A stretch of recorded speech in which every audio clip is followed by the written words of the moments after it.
Hello, everyone. I have to apologize for a moment. For some reason, my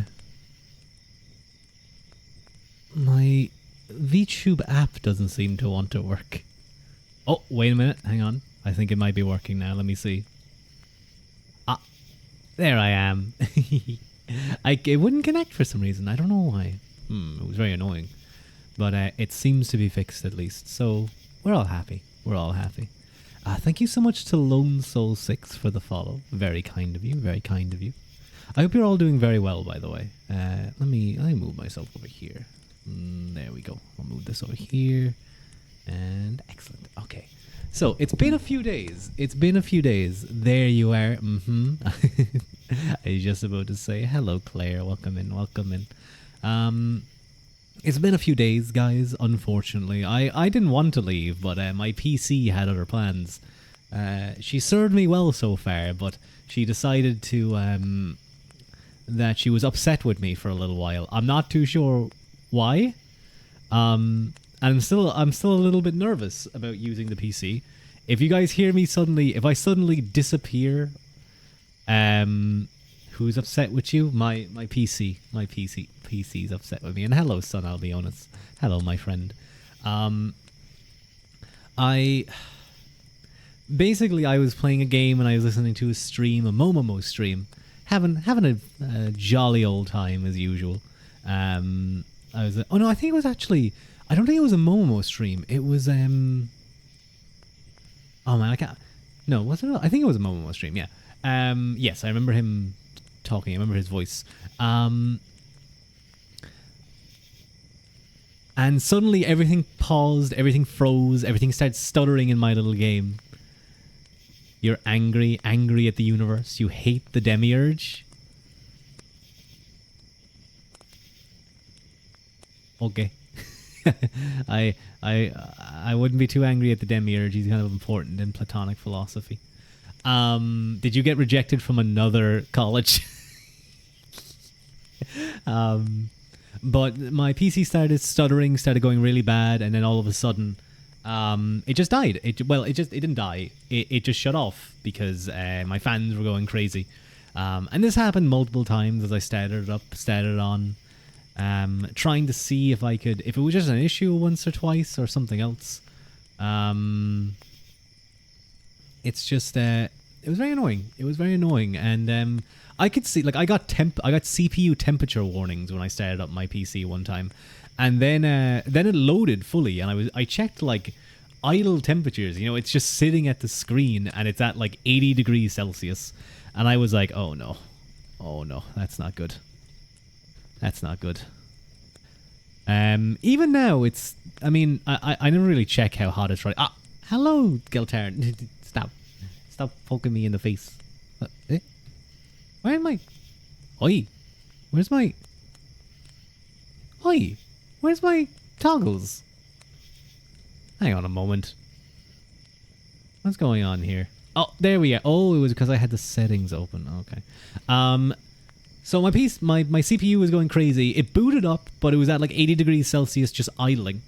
I need to get a new case, I think. I think that would give me a lot more better airflow, better temperatures. But just the thought of taking everything out would suck. But anyway, I was like, okay, this seems to be a pump issue.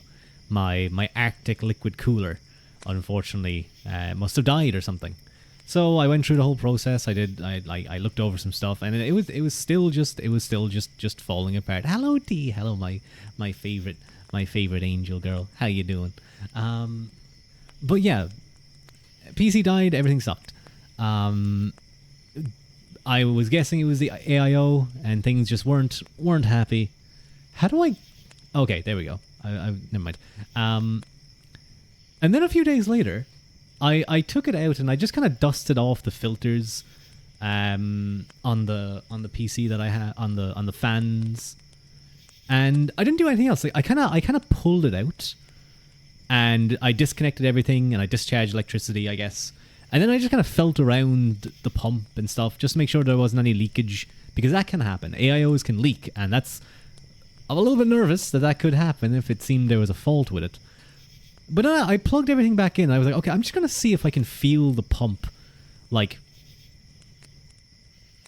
pumping. Pumping the liquid through. I started it up. And it worked perfectly. It booted up. I checked temperatures. And it was fine. It was fine. I remember I was staring at my core temps. I was looking at it, and it was like getting lower than normal. Well, it was getting lower than normal idle temperatures. I was like, what the fuck? What the fuck? And this is after I contacted a bunch of people. Well, I contacted Arctic about it, trying to get my warranty. I was going to have to send it back, and now it's working again. So, I don't know. I don't know if maybe there was like an air blockage or something. Thankfully not. Nothing has actually been happening. Just, you've been angry one of those days. You washed the house. I can imagine you angrily cleaning, son. Angrily cleaning and complaining about something. Just whispering under your breath. I just wanted some pats. I guess so, because that's pretty much what I did. I kind of just felt the pumps, and it worked. Now I'm hyper aware of it. Like, I've always kind of just like, I never really cared much for the sound of the PC. I'm wearing headphones all the time, so it doesn't matter. You hate technology. If you could, you'd throw your computer away and be unconnected forevermore. Son, did you read Ted Kaczynski? Did you read some Ted Kaczynski, son? Son, you didn't. You picked up his manifesto, didn't you? You didn't just pick up his manifesto. You picked up the whole catalog. You picked up technological slavery. Oh no. Okay. James Cameron and some of the other English politicians better be careful in their mail. That was a joke, Twitch. I'm warning them.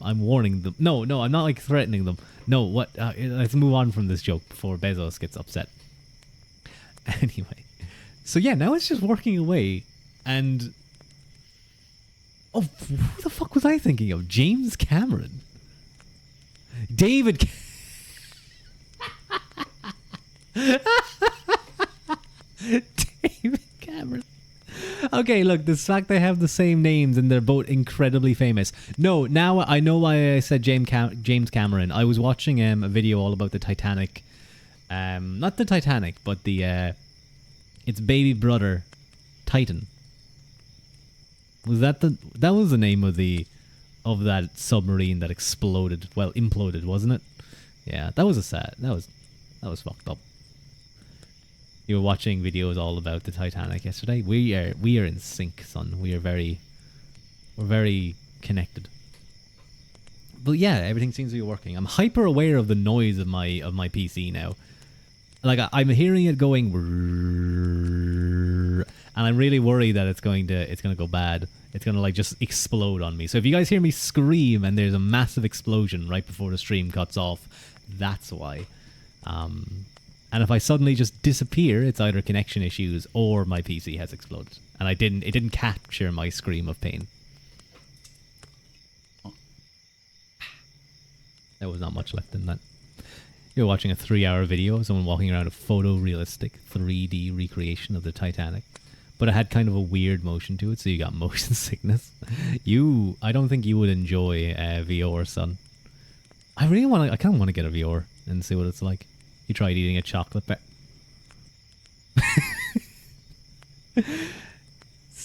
500 calories, son. What fucking size of a chocolate bar did you eat? Most like retail chocolate bars tend to sit around the 200 to 250 calorie range. That was you ate two chocolate bars, didn't you, son?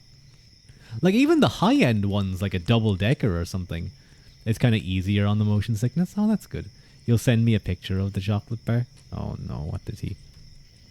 Was it one... You know, I can't blame him.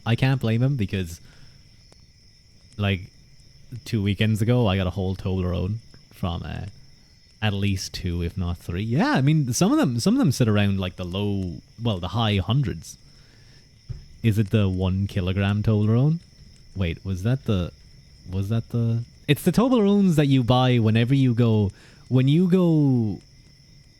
when you or someone else goes off on vacation, and you're standing around duty free trying to figure out what you're going to buy them, and you just go, fuck it, I'll just grab a Toblerone there, and then they like that. They like the little Toblerone. That's what you get them. Hang on, I need to remember to disable ads, or you guys will get spammed. So, and I was given that, and it was gone in about 3 days. I'm gonna be honest, the third day was like one triangle. I saved it for me. Chocolate bar, yes. It is more of a chocolate bat rather than a bar. You could beat someone with it. God, Toblerones are so good. They're so good. I hate that chocolate is so filling, so heavy, so calorie dense.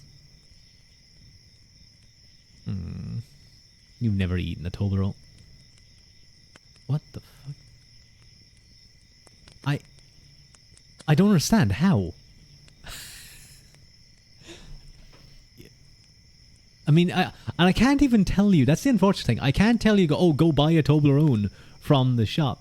The triangle tastes good. Yes, the triangle is both the best shape and the best tasting snack. Only recently, and by recently I mean tonight, I had a oh god, what's it called again? It's like a pie with pork and cheese and onion. I completely forget the name of it, but it was in a circle, and then we cut it into triangles. Many things you haven't eaten. Try me. I think I saw you do a thing like that before, where you listed foods you would not try, and it was like most of the list. I'll give you a freebie. Bacon. Do you mean rashers, or do you mean like bacon, like bacon strips, the American style strips? Or why don't you eat these things? I don't understand. The meat. You just... I'm saying you've never eaten... Hang on, you've never tasted pig. Are you a Muslim?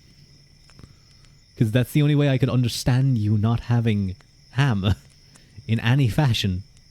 Have you never had a slice of ham, son? I get that ham and bacon are technically different, but not in the form of bacon. Why are you calling it... Wait, hang on. Do you mean like the streaky bacon American form? Or do you mean like rashers?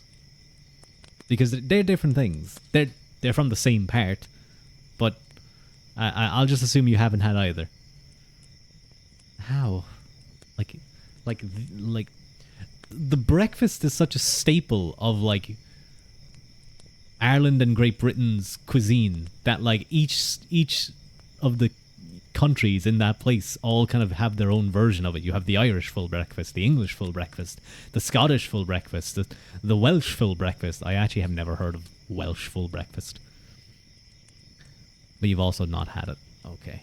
Alright, whatever. You weirdo. Weirdo, son. But I couldn't even tell you to go buy it, because like I feel like the small versions just don't do it justice. You'd have to go buy like a big one from a shop. And like that would already be a lot of calories. So you would be in a lot of trouble if you ate that in one sitting, which you know, eating one in one sitting would... It's definitely not impossible. You could definitely do it, but you might feel a teensy bit sick. Depending on how fast you eat it, I guess. I always eat it. I don't know how other people eat it, but I bite the top of the triangle down until it's mostly like the base, and then I chomp along the length of the base. It's very nice, very nice. I like chocolate. I don't have much chocolate today though. I have an arrow in the fridge. By fridge, I mean a very cold lake over that way. It's wet arrow. You don't think you're missing out? I disagree. I think rashers are very nice. I think they're really nice with a full breakfast, a full Irish breakfast. I don't know. I had a really nice ham and cheese roll a few days ago.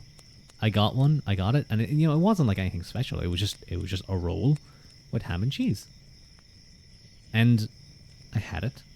Again, see, when you guys say things like bacon, I don't know if you guys are talking about like the streaky American bacon, or like the more meatier version that I'm more accustomed to. I've had American streaky bacon. It's not nice. It's too fatty. And yeah, it's, if you crisp it up a little bit, it can be tastier. But even still, it's like, then it just becomes all crisp. The crunchy American bacon. Yeah, I'm not the biggest fan of that either. I don't like that. But I got this ham and cheese roll, and it was just so good. You like both? I wouldn't say no to streaky bacon, but like I wouldn't say yes to it. I wouldn't order it, let's say. Now, maybe the Americans do it differently. Maybe I need to go over to America and be given like 50 streaks, 50 pieces of it on a single plate because I ordered the small version of their meals. Ham and cheese rolls are great. They're so good, especially when you have good proper butter. I always like when I get to the end of I feel like it's the butter that makes things taste so good. Brown bagged ham and cheese a lot for lunch to save money. That's not a bad idea, actually. Everything the Americans cook is an abomination. Ham and cheese is a classic. Oh, you guys have no idea. I literally live on ham and cheese sandwiches. What cheeseburgers are to sun? Ham and cheese toasties. Ham and cheese toasties are me. And tuna sandwiches. I like tuna. But it's tuna mixed with mayo. Like, you have canned tuna and you put it into a thing and you mix it with the mayo and you put a little bit of... We put a little bit of grated cheese into it in here, in this forest. I know other places put sweet corn, but I don't like crunchy. It's not that. The deli tuna? Yeah, the deli tuna. Wait, do Australians have delis? Because... Like, well, okay, maybe it's hard to know what I'm talking about because I'm thinking of like, you do. Okay, you're already, well, you already were better, but you're better. You're definitely better in the English because for some reason they don't do them. Like they have Greg's and that's kind of like the extent that you get. But they wouldn't have like the delis where you go into just like a normal shop. You have all your normal stuff, and then you have the hot food counter and the cold food counter, and you can order a wrap or a hot chicken roll or whatever. It's very disappointing when I was over there. Over in London. You've only had ham and cheese toasties from Costa, but because you went there with someone and you didn't want to try the coffee.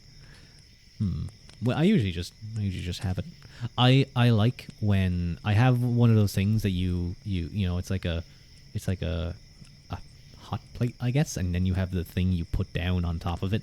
Like a lever and you press it down and it kind of squashes the toasty down. I like when you have a lot of cheese in it and the cheese melts out the side and then you scoop up the cheese and kind of layer it on top of the top layer of bread. Well, toast at this point. So it's kind of like extra cheesy. Although I remember seeing like a short from I don't know, I assume it was American making a cheese toasty, and yeah, they had the cheese and stuff in it, but then they started buttering the outside of the bread and then they toasted that as well. I was like, that's too much. It might be different. It's more cured meats and pickle sauces and sandwiches. Oh, okay. Wait, maybe I should hang on. I might show Irish deli. I'm just gonna try and pull up a random one. That's not a bad one. Save image as download.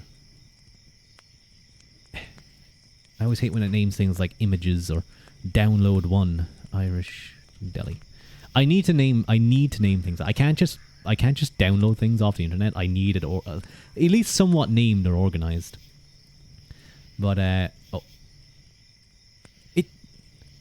it said 1,400 by 1920. That is not that. Eating rice 3 times a day these days. Son, please have something that has protein.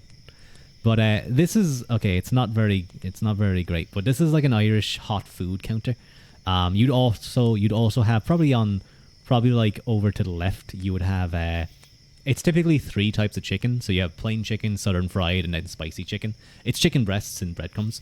And then you'd have rolls, wraps, a bunch of sauces, butter, and then probably to the further left, then you have the cold food counter, and that's where you'll have your cheese, your ham, your sauce, your lettuce, your mayo, your tuna, loads of stuff like that. So probably similar to the type of thing that ye have, but this then has a load of stuff. Hello, Billy, you're twerking in my chat again. I see that.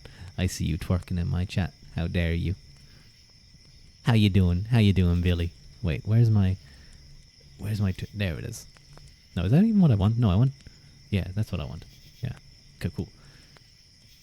Now, let me delete this. Remove. There we go. Excuse me. I'm sorry. I burped in your guys' ears. It wasn't a very loud one, though, thankfully. It was just kind of like a little pop. It was like a little... You name your files like simple description mmdd. Are you Ruadh in Godzilla onesie 1025? Wait, does that mean on mmdd? Wait, why mmdd? Wait, am I gonna be putting? Am I gonna be putting a Godzilla onesie today? I'm not in one yet. I'm not wearing one. I wonder, is Son a psychic? Will he figure something out today? Guess it. Unfortunately not. But yeah, why date? Why month first? That's ugly. You've many files. Just call the Pompeii wall with the date. I mean, not bad. Not a bad way. I typically try to structure mine a little bit more. So, like, if I really want to find it, like, you know, I mean, one thing I do pretty simply is if I get skibs from people, I just name it me or me and character, and then I'll typically name underscore and then the person's Twitter or name if they have it. Oh my god. Okay, you guys don't get to see this, only I get to see it, and that's when Son finishes it. That's so cool. That's so cool, Son. Son's doing some art. I love how big my hair is if he finishes it. Okay, if he gets back to me and he says he isn't going to finish it because he's like, you know, he's tired, then I will show it on stream. But I love how big my hair is. It's so big and fluffy. It looks really thick is the thing. Like, you want to put your hand through it. It's the type of hair that makes you go and kind of want to, like, you just want to touch, you know. You just want to touch. You're tired of these world. This world.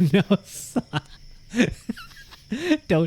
Don't go giving me that speech. Don't go giving me that speech. I know that speech. I'm tired of this. Wait. I'm tired of this world. I need the full thing. I'm tired of Earth. I'm tired of these people. Wait. Oh, wait, no, hang on. I was thinking of... Was I thinking of the... Oh, no. I was thinking of the correct thing. I was thinking of Mr. Manhattan. What came up for a second was the speech from that game, Hatred.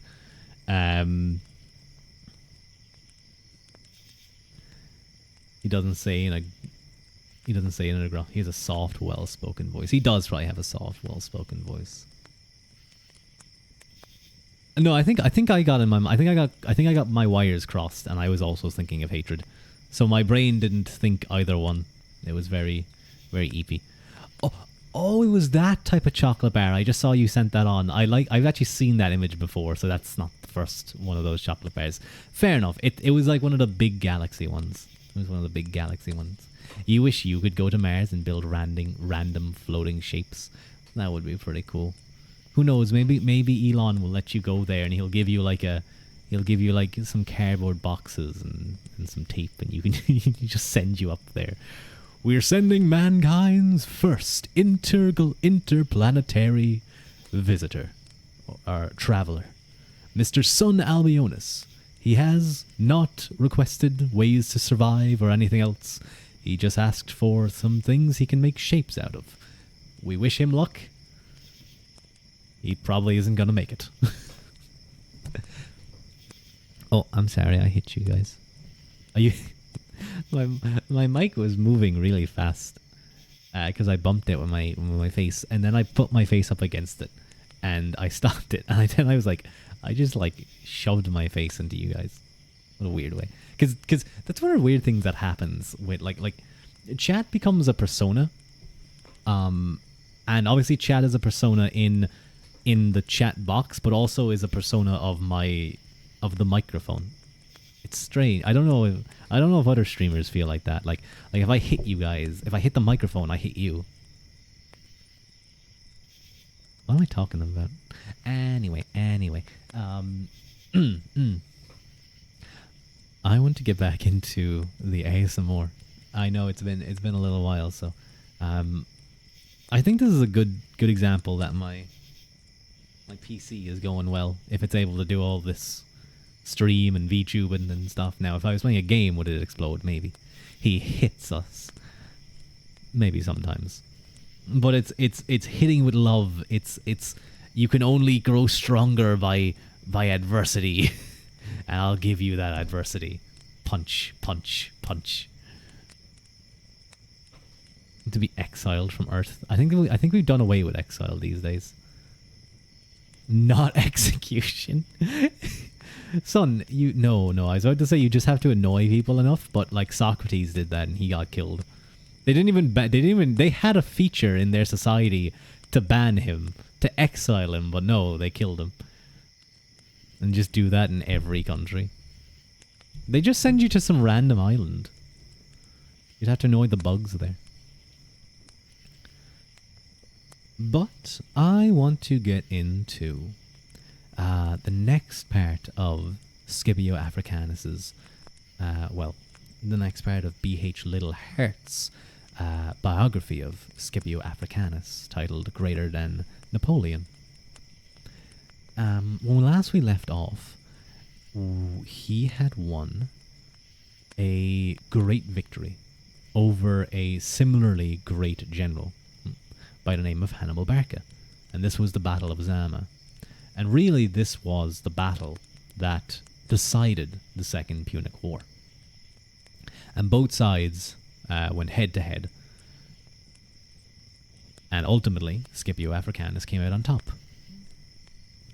Possibly the height of his military career, at least from my knowledge, single-handedly, really. Well, not like he had all these officers and stuff under him, but in terms of the genius, in terms of the strategy, single-handedly winning the Second Punic War.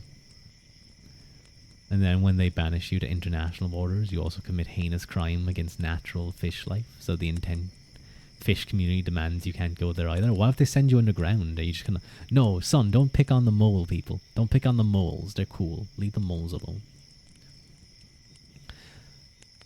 But we still have to learn about the aftermath of Zama. And that's actually exactly what this next chapter is all about. It's literally titled After Zama. So let's get into it and learn what type of things Rome may have imposed. Chapter 12. D is the international fish community. Can you tell people to stop fishing in Irish waters, D? Can you tell them to stop overfishing in Irish waters? That upsets me a lot. I don't like that. I don't like people touching our fish, depleting our fish stocks. It makes me very upset. Anyway, I'm now going to... I still question how to read "Get out of the Irish waters" based D, thank you, because we can't do it. The Irish government can't do it. We have our navy. Navy is like 3 ships. It's 3 ships. And when I say 3 ships, you might be thinking, oh, like, whoa, 3 battleships. No. 2 of them are boats. And I'm pretty sure one is like a small armored boat. It's a joke. Anyway, I still question how to read. Do I just read away, or do I try and put on like a low voice? Britain rules the... Not anymore, buddy. You're the... Why are you guys seeing that? Why in chat is rules the waves also colored in? Why? Oh, it's because it's italicized. That's why. That's really cool. I didn't know that happened. It just looks really funny because it's like Twitch is highlighting that themselves. It's a divine statement of fact. Not anymore. The sun has set on the British Empire. Well, it set a long time ago because Winston Churchill pretty much killed it. But you can RP in Twitch chat. No, don't you guys RP in my Twitch chat. Don't you guys start going the deify. Hey.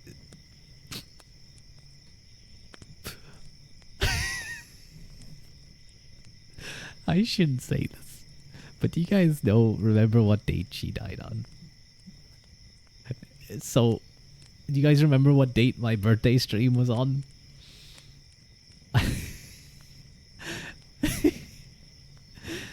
I made a funny little joke to my friend group that was something like the big man upstairs gave me a special birthday gift.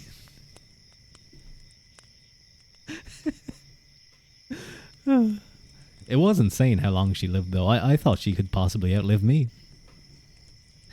Blushes, notices your bookmark. No, don't you guys do that. How did you? Are you using like some kind of website to italicize your thing?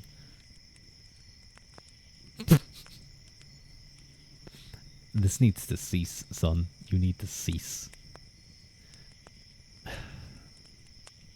What's the copy pasta again? Ooh. Oh no! Wait. What? Oh, Senzawa. What did you sing again?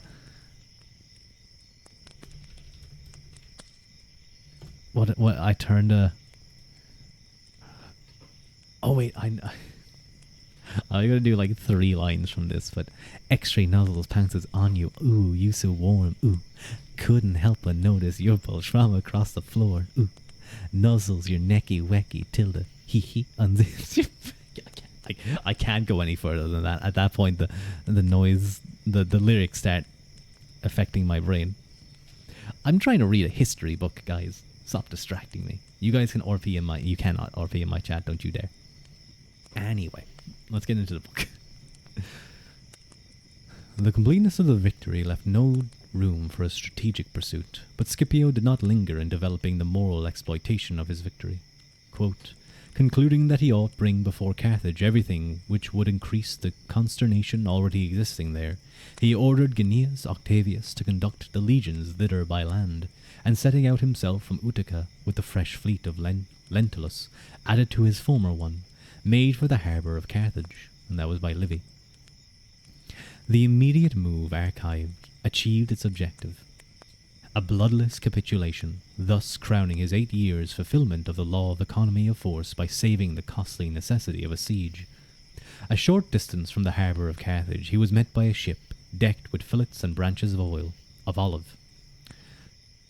Quote, there were 10 deputies, the leading men in the Senate, sent at the insistence of Hannibal to solicit peace, to whom, when they had come up to the stern of the general's ship, holding out of badges of suppliance, and the treating of the protection and compassion of Scipio, the only answer given was that they must come to Tunis, whither he would move his camp. Hello, Aster Says Stuff. Welcome in. Thank you so much for the follow. How do you pronounce Gnaeus? Did I say Gnaeus the first time? I pronounce it Gnaeus. I don't know if it's if there's a specific way to pronounce it. Tell Ruadh about the image. You've heard it's supposed to be like Gnaeus? Gnaeus. I don't know how to pronounce that. You've been opting for Gnaeus. I say Gnaeus. I pronounce the G. So it's like Gnaeus. Like Gnoblin. Or Gnelf. Or Gnom.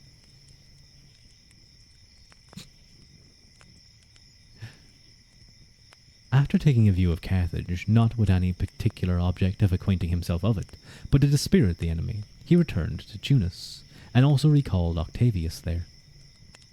The army on its way had received word that Veramina, the son of Syphax, was on his way to the succour of Carthage with a large force, But Octavius, employing a part of the infantry and all the cavalry, intercepted their march and routed them with heavy loss, his cavalry blocking all the routes of escape. As soon as the camp of Tunis was pitched, 30 envoys arrived from Carthage, and to play on their fears they were kept waiting a day without answer. At the renewed audience next day, Scipio began by stating briefly that the Romans had no call to treat them with leniency, in view not only of their admission that they had begun the war, but of the recent treachery in violating a written agreement they had sworn to observe. Quote, "But for our own sake, and in consideration of the fortune of war and to the common ties of humanity, we have decided to be clement and magnanimous. This will be evident to you also, if you decide the situation rightly. For you should not regard it as strange if we impose hard obligations on you, or if we demand sacrifices of you, but rather it should surprise you if we grant you any favours, since fortune, owing to your own misconduct, has deprived you of any right to pity or pardon, and placed you at the mercy of your enemies." Then he stated first the indulgences, and next the conditions of the peace. I forgot. Wait a minute. How was I reading that before? I was recalling it from memory. Now I will read it because I didn't learn the last part.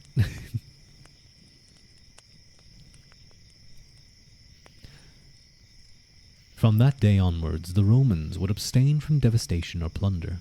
The Carthaginians were to retain their own laws and customs, and to receive no garrison. Carthage was to be restored all the territories in Africa, and that had been hers before the war, to keep all her flocks, herds, and slaves and other property. The conditions were that repatriation was to be made to the Romans for the injuries. Reparation was to be made to the Romans for the injuries inflicted during the truce. The transports and cargoes that were seized were to be given up. All prisoners and deserters were to be handed over. The Carthaginians were to surrender all their warships except 10 triremes, all their elephants, and not to tame any more. Scipio evidently had these in more respect than some modern military historians do. The Carthaginians were not to make war on any nation outside Africa, and on no nation in Africa without consulting Rome. They were to restore to Massinissa, within boundaries that should subsequently be settled, all the territory and property that had belonged to him or his forebears. They were to furnish the Roman army with sufficient corn for 3 months and pay the troops until the peace mission had returned from Rome. They were to pay an indemnity of 10,000 talents of silver, in equal annual installments spread over 50 years. Finally, they were to give as surety 100 hostages, to be chosen by Scipio from their young men between 14 and 30 years. The restoration of the transports was to be an immediate condition of a truce. Quote, "Otherwise, they would have no truce, nor any hope of peace." Janus is a somewhat obscure job. Janus. The Romans had a very old, very small temple in the middle of the Roman Forum, which consisted of a little box with doors on each side. If Rome was at war, the doors were open. If they were not, they were closed. These doors were rarely closed. Yeah, Rome was always defending itself. It was always defending. It was always a defensive war. Rome never, ever declared war on anyone else. The little temple is the Temple of Janus. Yeah, I understood that. Excuse me.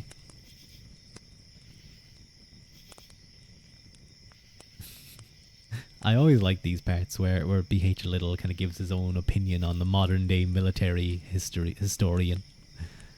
202 BC. 1919 AD. What moderation compared with the conditions of Versailles. Here was a true grand strategy, the object of a better peace, a peace of surety and prosperity. Here were sown no seeds of revenge. The necessary guarantees of security were obtained by the surrender of the Carthaginian fleet, by the hostages, and by placing a strong and loyal watchdog in Massinissa next door to Carthage. But they were kept down to the minimum, both of cost to the conqueror and hardship to the conquered. This cheaply afforded security paved the way for the future prosperity of Rome, and at the same time made possible, justly, the revival of Carthage's prosperity. The vindication of Scipio's generous and foresighted moderation lies in the 50 years of peace, unspotted on the Carthaginian side, which followed Zama. And had the Roman politicians been as wise and dispassionate as Scipio, this peace would certainty have endured. With Carthage, a prosperous and placid satellite of Rome, said the immortal phrase, delende e Carthago, instead of being translated into dreadful fact, would have been little more than the transitory hobby-horse of a senile die-hard, a jest for a generation and then forgotten.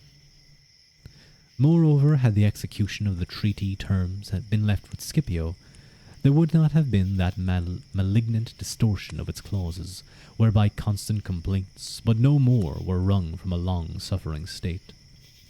Even as it was, despite these constant petty inflictions, Carthage became as prosperous and populous as in the height of its power, and only by deliberate and outrageous provocation, the order to the citizens to destroy their own city, could these patient traitors be forced into the revolt that afforded the desired pretext for their obliteration. Let it be added that the moderation of Scipio called forth the response of Hannibal, and the true peace initiated by the former was being faithfully fulfilled by the latter, until the unrelenting hatred of the Roman Senate drove him into exile from the country whose peaceful prosperity he was rebuilding. Nor, for the last time in history, the vision and humanity of two great rival soldiers gave a shining example of true policy to revengeful and narrow-minded politicians. Hello, clever Ruadh and son. Ruadh and son. In the month of January comes from Janus. I believe, I've heard that before. It's one of those few rare Roman gods that wasn't a copy of a Greek one. Was it one of their originals, I wonder? Or did they take it from one of the Latin tribes around them?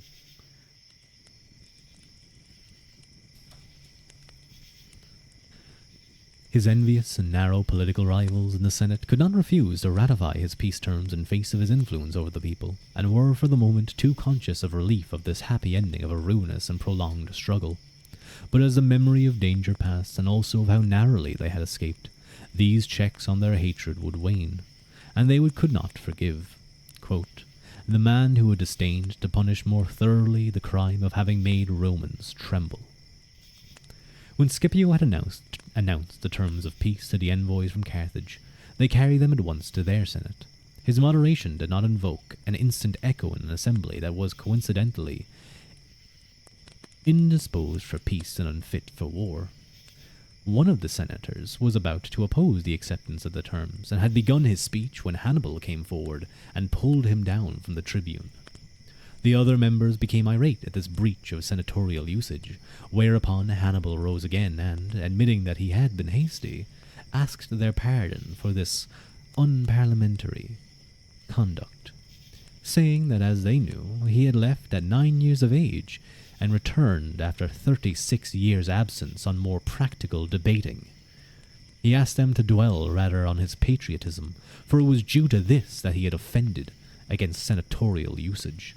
Quote, it seems to me astounding and quite incomprehensible that any man who is a citizen of Carthage and is conscious of the designs that we all individually and as a body have entertained against Rome does not bless his stars, and now he is at the mercy of the Romans, has obtained such lenient terms.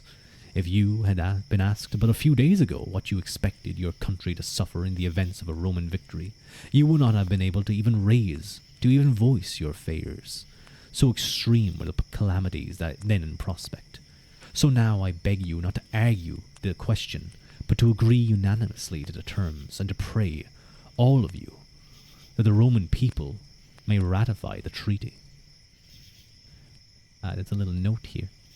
While this is a Roman version of Hannibal's speech, the comments ascribed to him are justified by the peace terms, and it is unlikely that the Romans would have given him undue credit for a pacific influence.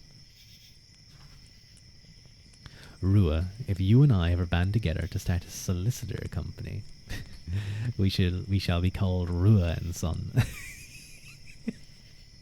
I really like that. we'll be like two cool guys in suits. This dust-dispelling breeze of common sense so clear to their minds that they voted to accept the terms, and the Senate at once sent envoys with instructions to agree to them. They had some difficulty in complying with the preliminary conditions for the truce, as although they could find the transports, they could not return their cargoes, because much of the property was still in the hands of the irreconcilables. The envoys were forced to ask Scipio to accept a monetary compensation, and as he had put no obstacles in the way, a 3-month truce was settled and granted. The envoys sent to Rome were chosen from the first men in the Senate, for the Romans had made it a ground of complaint that the former embassy lacked age and authority, and they were further recommended to the Roman Senate by the inclusion of Hasdrubal Haedus, a consistent peace advocate and long-standing opponent of the Barcine party. This good impression he, as spokesman, developed such by a speech that subtly flattered their dispassionate justice while tactically admitting guilt, toned down its blackness. The majority of the Senate were clearly in favour of peace, but Lentulus, who had succeeded to Claudius's consulship and also his ambition for cheap glory, protested against the decision of the Senate, as he had been canvassing to be allotted Africa as his province, and hoped that if he could keep alive the dying embers of the war, he might attain his ambition. But this was promptly snuffed out. For when the question was put to the assembly of the people, they unanimously voted that the Senate should make peace, that Scipio should be empowered to grant it, and that he alone should conduct the army home. The Senate therefore agreed accordingly, and on the return of the Carthaginian envoys, peace was concluded on the terms set forth by Scipio. The terms were punctually fulfilled, and Scipio ordered the warships, 500 in number, to be towed out to the open sea and there set on fire, the funeral pyre of Carthaginian supremacy. One of these days you need to make a list of notable days of the year that mark anniversaries of significant events in Greek and Roman history, so that every day you can say, guys, today is an important day. It's the that would be fun.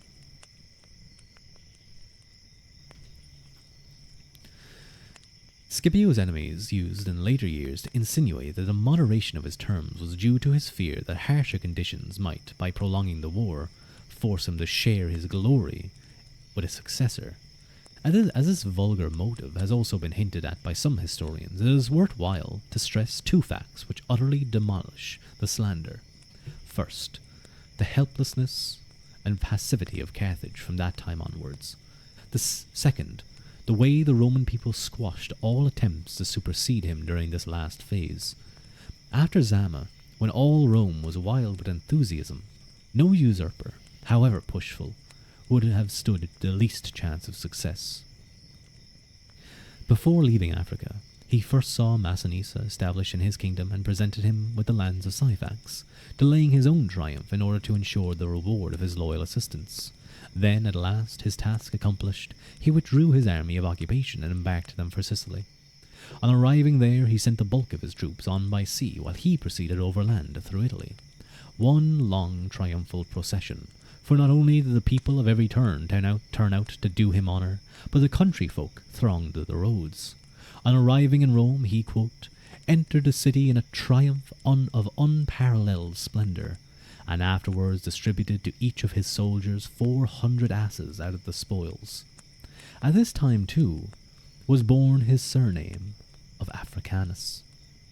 The first general who was distinguished by a name derived from the country which he had conquered. Whether this was bestowed by his soldiers, by his friends, or as a popular nickname is uncertain. The enthusiasm of the people was so great that they could have obtained a title far more definite than any nickname, however distinguished. We know from a speech of Tiberius Gracchus years later in the darkest hour of Scipio's career that the people clamoured to make him perpetual consul and dictator, and that he severely rebuked them for striving to exalt him to what would have been in reality, if not in name, regal power. The authenticity of the fact is the more assured because Gracchus was then charging him with disregarding the authority of the tribunes. From this speech we also learn that Scipio, quote, hindered statues being erected of him in the Comitium, in the Rostrum, in the Senate House, in the Capitol, in the chapel of Jupiter's temple, and that he prevented a decree being passed that his image, in a triumphal habit, should be brought in procession out of the temple of Jupiter. Such particulars as these, which even an enemy acknowledged while censuring him, would demonstrate an uncommon greatness of mind, in limiting his honours comfortably with his position as a citizen. You read how the Romans remembered July 18th or something as an unlucky day. It was the day Gauls invaded Rome. Yeah, and the Gauls fucked up. Like, they sacked Rome. They sacked Rome, and they just... I think the... what's the Capitol Hill called? Is that what it was called? The Capitol Hill? Capitol? But yeah, the Romans just stayed on their hill while the city was burned. Making a note of observed dates by the ancient Irish. I have, well, some dates, but not many.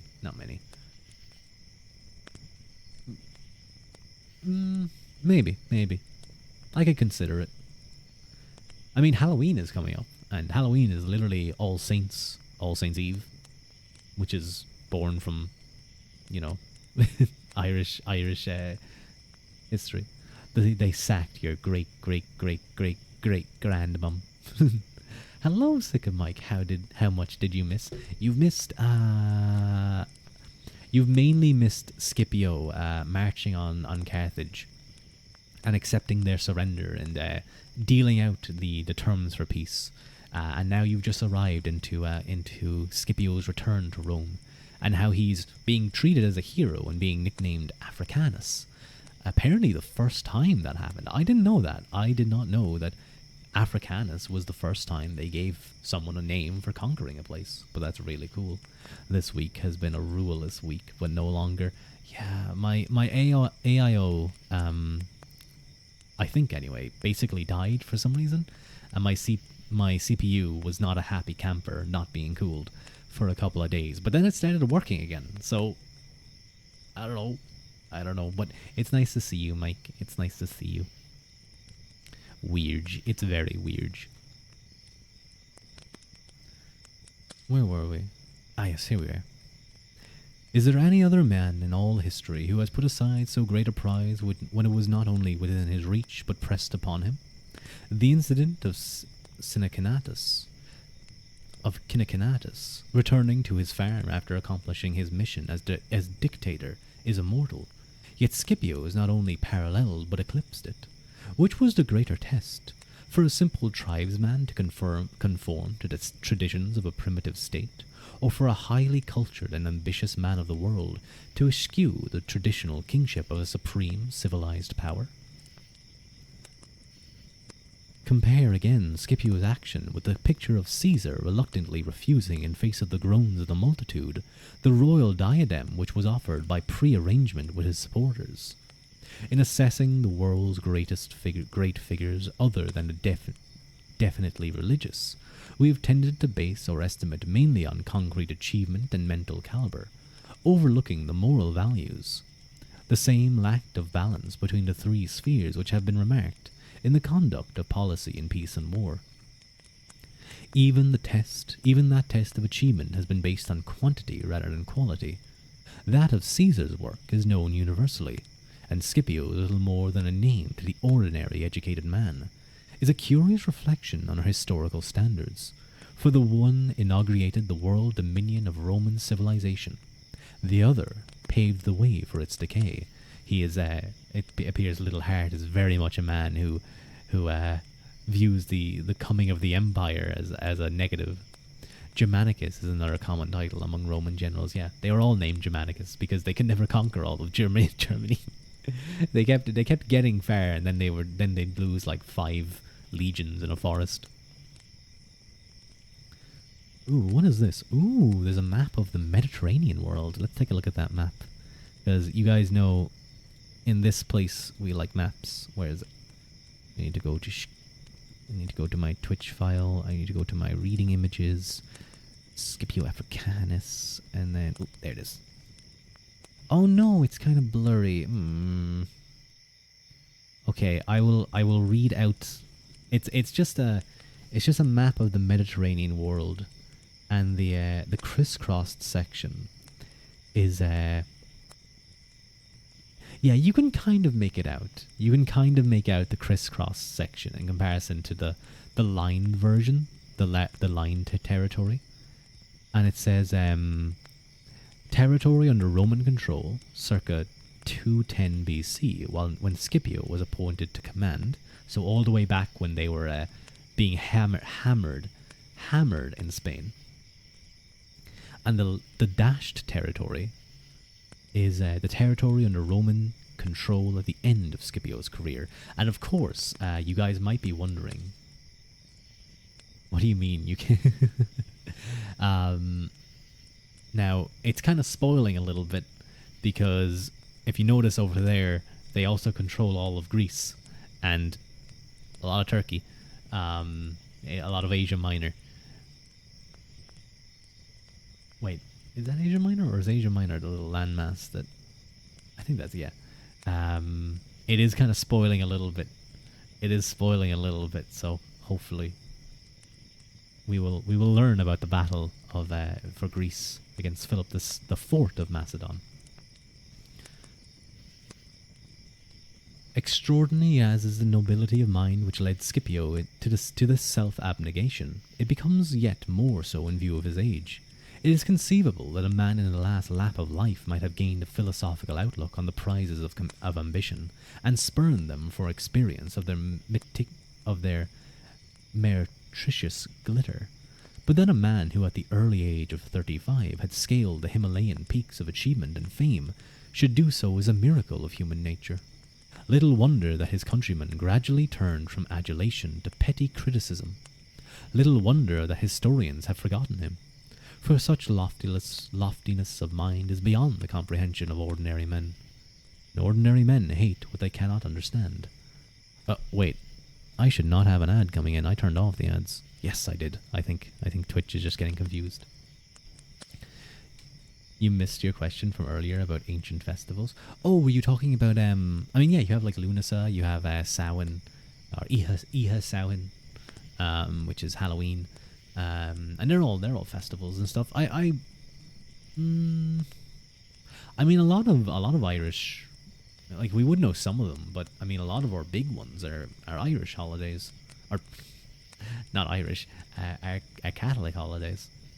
I really like we have one called Little Women's Christmas. I don't know if other places do this. I do know it's popular here. It's usually the 7th or 10th of January or something. The idea is that and you know, it's an old one, but I think it's really cute. You know, after Christmas, after the mother has spent all the time cooking the dinner and working so hard over Christmas to make it so lovely for the family. Little Women's Christmas is basically a break from all of the housework. And I will say, you know, in my family, there's definitely a sharing of that. Absolutely. If anything, I would say it's the well, at least from my grandfather, he definitely does a lot of the housework. But they're to do everything. So they're meant to go out and have fun, go out for drinks, enjoy themselves, while the men stay at home, do all the housework, do everything, cook dinner, do the dishes, do the laundry, everything. You clean the house from top to bottom. Now, of course, in these days where it's a lot more common for that to happen, it's more just become a day for ladies to go out, get dressed up, and head out with their friends. But I still think it's a cute little tradition. But I guess I've kind of half considered it sometimes, son. But okay, we're good. Oh, also, I forgot to mention, probably because I think I may have mentioned it once, but I didn't realize that we actually hit over 300 followers on Twitch, which is really cool. Somehow I feel like this model may have helped a teensy bit, just a teensy bit. But it's really cool, and we're almost at 320 now. We got 318, so It's cool. It's cool. Festivals are difficult because many of them are just kind of like lots of eating was done and animals sacrificed. The book club might have helped. I like to think it did. I think people. Wait, the book? Do you mean these reading streams? I try to. Wait a minute. Did someone? I like to imagine someone brought me to their book club. I was like, you guys should follow this guy, and he reads books on stream. It's cool. And now I have a bunch of like 60 and 70-year-old women who mainly read like romance novels, but they're all listening to me.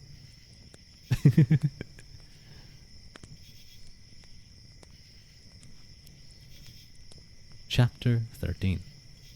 Siesta. Booktubers, totaling 2 to 3 VTubers. I actually went on to the reading and writing category, and again, it's technically called the writing and reading category. Why it's that way? I'm sorry. Who writes writing and reading? It is reading and writing. That flows way better. I don't know why it does. It just does. Reading and writing, not writing and reading. Maybe I'm just so used to saying it reading and writing, but I don't know. Yes, that's what you said when you showed you to my friends. Look at this VTuber is reading the classics. Yes. I will spread among the nerds of this world. And then I'll encourage you all to go to the gym and get buff. And then we'll inherit the real Earth. After being the 8 of the most critical years of Rome's life, the central figure, Scipio, for the remainder of his life, comes only at intervals into the limelight of history. And this chapter is called Siesta. He had saved Rome physically, and now by retiring into private citizenship, he had sought to save her morally. If a man who had attained such unapproachable heights of fame could sink into his own ambition and interests, and show that the state was greater than the individual, the example might have influenced later generations. Supreme self-sacrifice had been one of the greatest moral forces in the civilization of the world, but the force of Scipio's example was unhappily to be submerged by the self-seeking of such men as Marius, Sulla, and Caesar.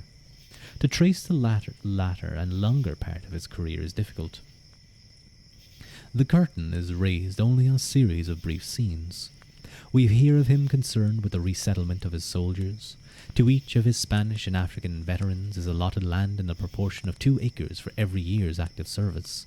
Then, 3 years after Zama, he was elected censor, an office which was not only one of the higher magistracies, but regarded as the crown of a political career.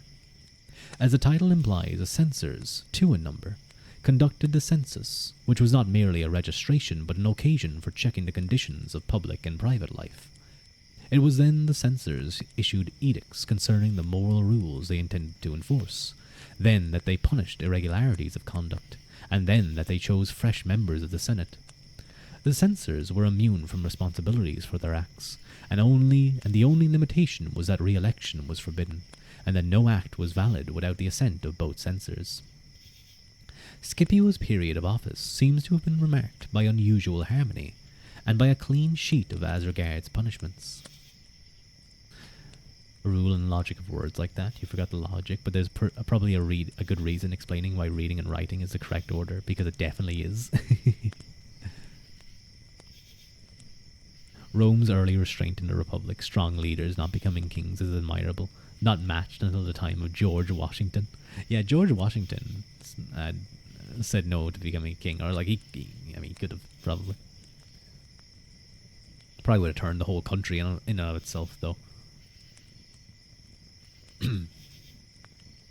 We have to wait until 192 BC before we hear of him again, and once more the incident is an illuminating example of his generosity and breadth of view. In the 7 years since the peace after Zama, Hannibal had been turning his genius into new channels. The restoration of Carthage's prosperity and the improvement of his administration. But in this labour he incurred the hostility of many of his own countrymen. In his efforts to safeguard the liberty of the people, he stopped the abuse of judicial power, an abuse which recalls the worst days of Venice. Similarly, finding that the revenue could not raise the annual payment to Rome without fresh taxation, He made an investigation into the embezzlement which lay at the root of this faulty administration. Those who had been plundering the public combined with the orders of judges to instigate the Romans against Hannibal. The Romans, whose fears of the great Carthaginian had not faded, had been watching with envy and distrust the commercial revival of Carthage. They eagerly seized at such a pretext for intervention. From Livy, however, we learnt that, quote, a strenuous opposition was long made to this by Scipio Africanus, who thought it highly unbecoming the dignity of the Roman people to make themselves a party of the animosities and charges against Hannibal. They both love each other so much. They're each other's Oshis. It's so cute to see. To interpose the public authority in the strife of the Carthaginians, not deeming it sufficient to have conquered that commander in the field, but to become as it were his prosecutors in a judicial process. Scipio's opposition delayed, but it could not stop the lust for revenge of smaller men. Cato was consul, and an embassy was sent to Carthage to arraign Hannibal. He, realizing the futility of standing his trial, decided to escape before it was too late, and sailed for Tyre, lamenting the misfortune of his country oftener than his own. At the beginning of the year, Scipio was elected consul for the second time, and his election, along with Tiberius Longus, afforded a coincidence in their fathers having been consuls together in the first year of the Hannibalic War. Scipio's second consulship was comparatively uneventful, at least in a military sense, for the Senate decided that there was no immediate foreign danger both consuls should remain in Italy. To this danger Scipio was strongly opposed, though he bowed to it, and once again history was to confirm his foresight and rebuke the wait-and-see policy of the near-sighted Roman senators. You like characters like Sulla, Caesar, Pompey, or not? Pompey. They are both a source of Rome's greatness, but also its degeneration. Definitely started the ugly trend of violent power grabs by generals. I guess that's what makes Rome so unique. They are somehow both a civilized nation and also completely barbaric. During the interval between Zama and his second consulship, Rome had been engaged in a struggle in Greece. We're getting to the part that we spoiled up above. The freedom of action which Zama conferred had combined with certain earlier factors to reorient, or more literally to orient, her foreign policy. That's a funny little joke. Ever since the repulse of Pyrrhus, Rome had been driving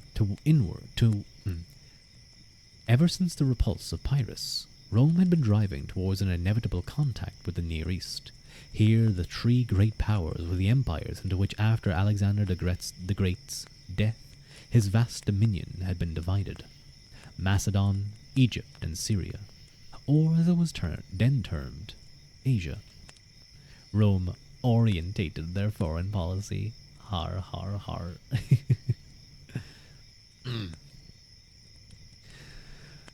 With Egypt, Rome had made an alliance 80 years before, and this alliance had been cemented by commercial ties. But Philip V... Wait, that was the fourth. I could have sworn it was... Wait, hang on. Of Macedon.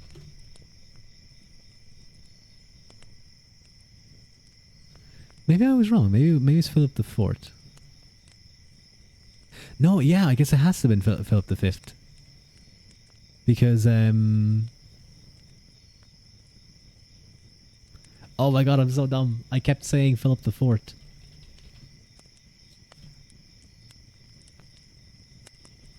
Of Macedon. Yeah, because it was a Philip who was the last king.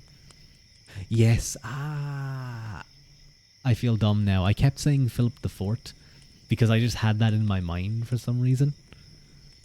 Maybe it was the alliteration. No, because 5 also has the alliteration. I'm silly. I'm dumb. Anyone who's watching and like knows that part of history better is like, that guy is so wrong. He doesn't know what he's talking about. But their number system is not among them. Yeah, they all look the same. If that had been a 5 after his name, I wouldn't have messed up. But instead it was a V, and I imagine there was an I before it.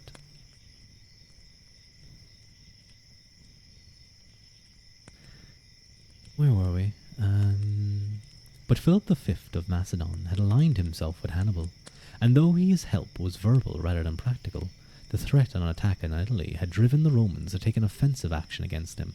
I'm sure it was very defensive. With the aid of a coalition of the Greek states, the drain on her resources elsewhere made Rome seize the first chance, in 205 BC, by an indecisive peace. Taking advantage of her preoccupation with Hannibal, Philip made a compact with Antiochus of Syria to seize on and share the dominions of Egypt. But after Zama, Rome was free to respond to the appeal of her ally, and eager also to take revenge for Philip's unneutral act in sending 4,000 Macedonians to aid Hannibal in the final battle. The Senate, however, could only persuade the assembly of the people, anxious to enjoy the fruits of peace, by pretending that Philip was on the point of invading Italy. At Caino-Kephale, the legion conquered the Phalanx, and Philip was forced to accept terms which reduced him to a second-rate power, like Carthage, stripped of his foreign possessions and forbidden to make war without the consent of Rome.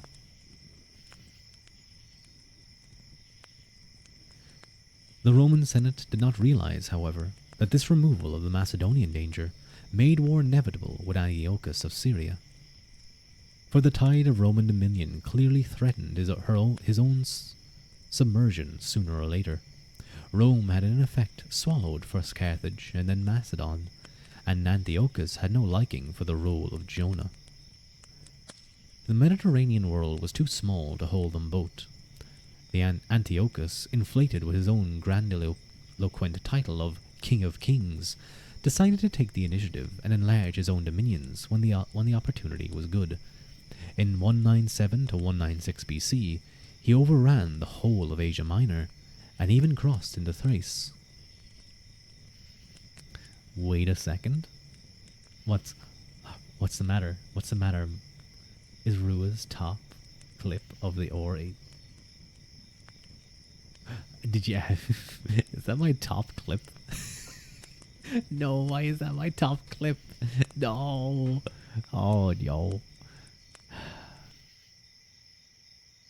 Just like Romulus Augustus, who neither founds Rome nor turns it into a city of marble. Well, one of them is... I see. Yes, that is Sun. That was done by an artist who disappeared off the face of the earth. Although I have found them on Twitter. I found their like 50 different accounts. I'd like to message them on one of them and be like, thank you for that. I never got to say thanks to you for that amazing art. That has given me much joy and many funny streams over the time I've been streaming, and to commission them again to do crazy stuff.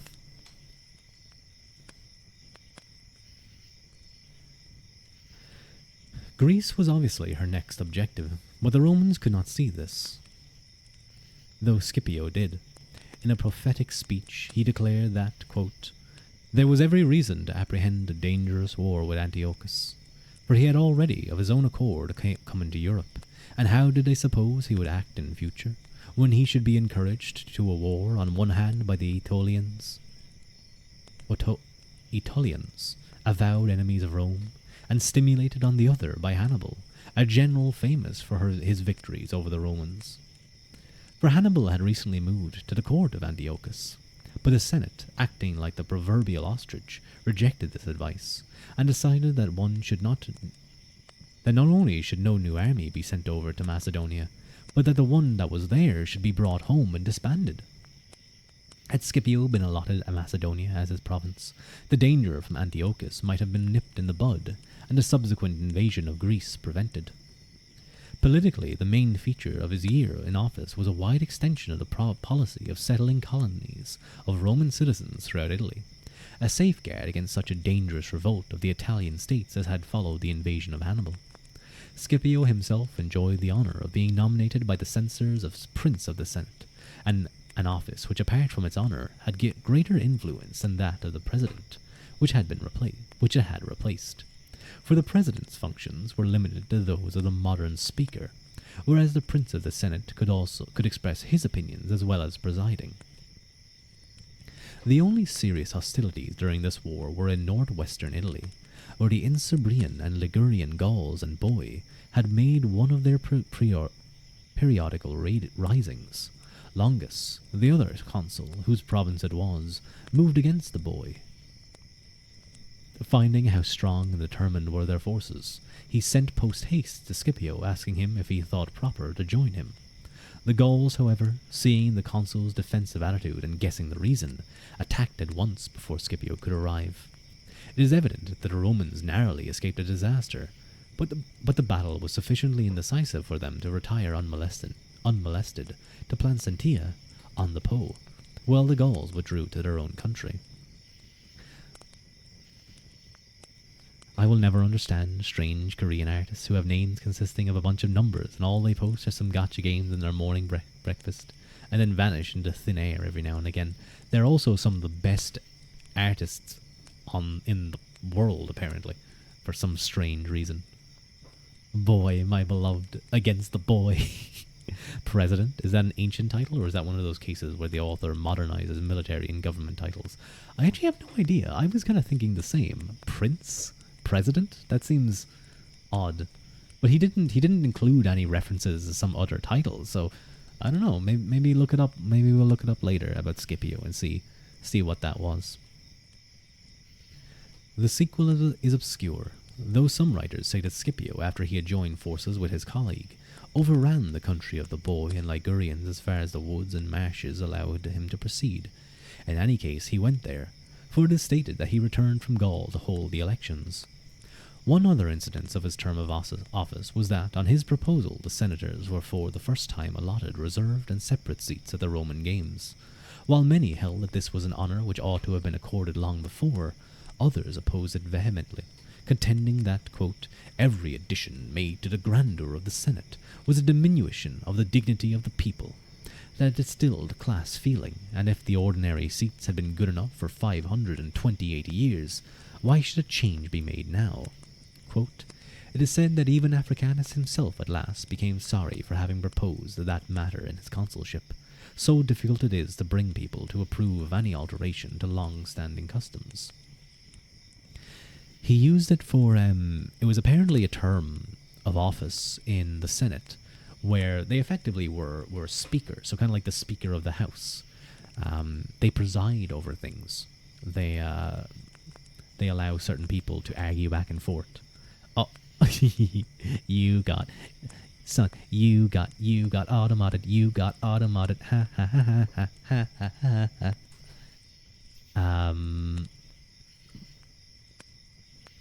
But apparently it was replaced by the prince title in the Senate. I have no idea though. And then Major General Julius Caesar told his corporal to pay £250 to the French commander, Vercingetorix. I want to see a whole history book written like that.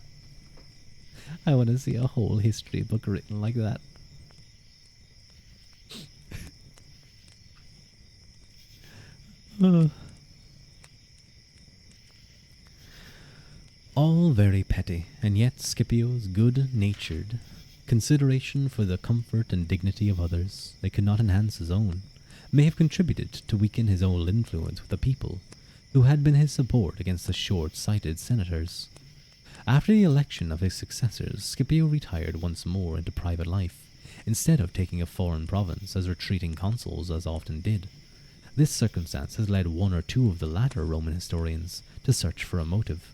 Thus Cornelius Nepos, the biographer of Cato, says that Scipio wanted to remove Cato from his province of Spain and become his successor, and that failing to obtain the Senate's assent, Scipio, to show his displeasure, retired into private life when his consulship was ended. Plutarch also, in his life of Cato, contradicts this and says that Scipio actually succeeded Cato in Spain. Apart from the known historical inaccuracies of both of these later writers, such pettiness would be inconsistent with all the assured facts of Scipio's character. We know that Cato and Scipio were always at variance, but the animosity, so far as speeches are recorded, was all on the side of Cato, to whom Scipio's Greek culture was as a red rag to a bull, and not less his moderation towards Carthage.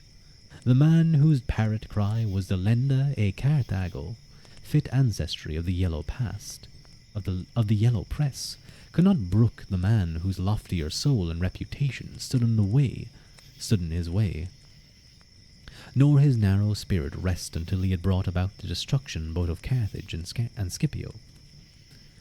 Mr. Speaker of the Senate. Now we have to know what word was auto-modded. It was fuck off. I bet it was Julius Caesar. some gulls who moderate Twitch banned that. You always spell its name. It's Caesar. Did you spell it up? Did you misspell it above? Can you say ass? You can say ass. That one's okay. What about? Hang on a moment. Wait, how does this thing work? Son, I'll be honest. 5. This should work, right? 5 seconds. No. I forget the timing out deletes all of their comments. Oh no. Oh no. I'm sorry, I just it'll be on the VOD at least. It'll be on the VOD. You're alone in this barren earth. He's back. Ruadh, the book burner. Yes. Give me your book, son.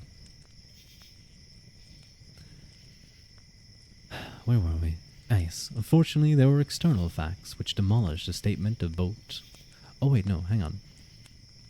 Their quarrel, if one-sided spite can be so called, dated from Zama when Cato, serving as quaestor under Scipio and already hating his Greek habits so much that he would not live in the same quarters, took violent exception to his general's lavish generosity to the soldiers in the distribution of the spoils. Fortunately, there are external facts which demolish the statement of both Nepos and Plutarch on this matter. A decision to disband Cato's army in Spain was made by the Senate at the same time as they refused Scipio's request to allot Macedonia as his consular province, and disbanded that army too. Cato accordingly returned and received a triumph at the outset of Scipio's consulship. As there was no army, there was previously no post for a proconsul, which shows the futility of the statement that Scipio decided to go to Spain at the end of his consulship. His real motive, however, in staying at Rome, instead of seeking some other foreign province, is not difficult to guess. He had predicted the danger from Antiochus, and as the Senate's refusal to anticipate it made a struggle inevitable, Scipio would wish to be on hand, ready for the call that he felt sure would come. He was right, for Hannibal was even then proposing to Antiochus an expedition against Italy, maintaining as ever that a campaign in Italy was the only key to Rome's defeat, because such invasion crippled the full output of Rome's manpower and resources. As a preliminary, Hannibal proposed that he should be given a full force to land in Africa and raise the Carthaginians. Hannibal's going back to Italy, boys.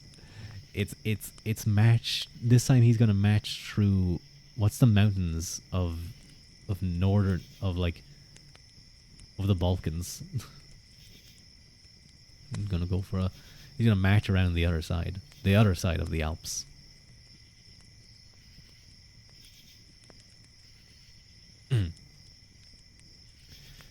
Where are we? He still won't be able to take Rome. No, it's gonna be the exact same. He's just gonna march up and down Italy for like 50 years and then be like, I don't know how to get through walls. Who knew if they just built a wall along the path he took to if he just built a path along the Alps, he never would have made it over to Italy. He would have gotten stuck. Eh? Hello, Halconis. Il ritorno all'Italia. The return to Italy. I mean, you didn't see, but I was making hand gestures. You have to do that when speaking Italian. You have your duplicate books that you haven't removed. You have 3 copies of Crime and Punishment, and you haven't read a single one of them. I've read Crime and Punishment, but why you have 3 of them, I do not understand. I will take your oldest one because I want the old one. You also probably want the old one. Where were we? But hello, Halconus. Welcome in, welcome in. Hang on, hang on. Just because I want to support. I just want to support at Halcon. Wait, eh? Oh, wait, no. I was doing it like a command. I have to do shout out first. There we go. There we go. Go follow Halconus. He's cool. But how would he pass through the Hellespont with all his elephants? He would give them... It's just like in the Jungle Book. He would give them all a reed, and they would all go snorkeling. They would all go snorkeling.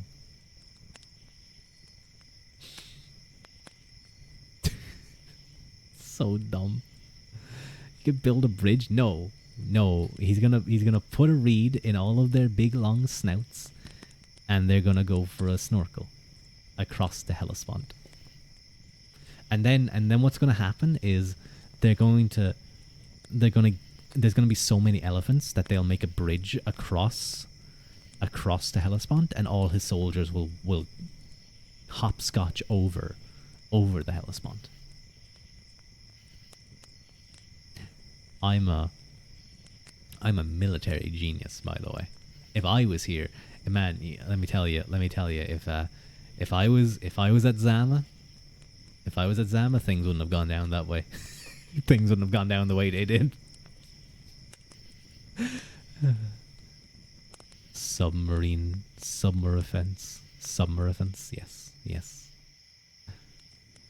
Speaking of the Alps, why did he even bother? Why didn't he just build a bridge on the beeline towards Roman Carthage? Why didn't he just build a bridge across the Mediterranean?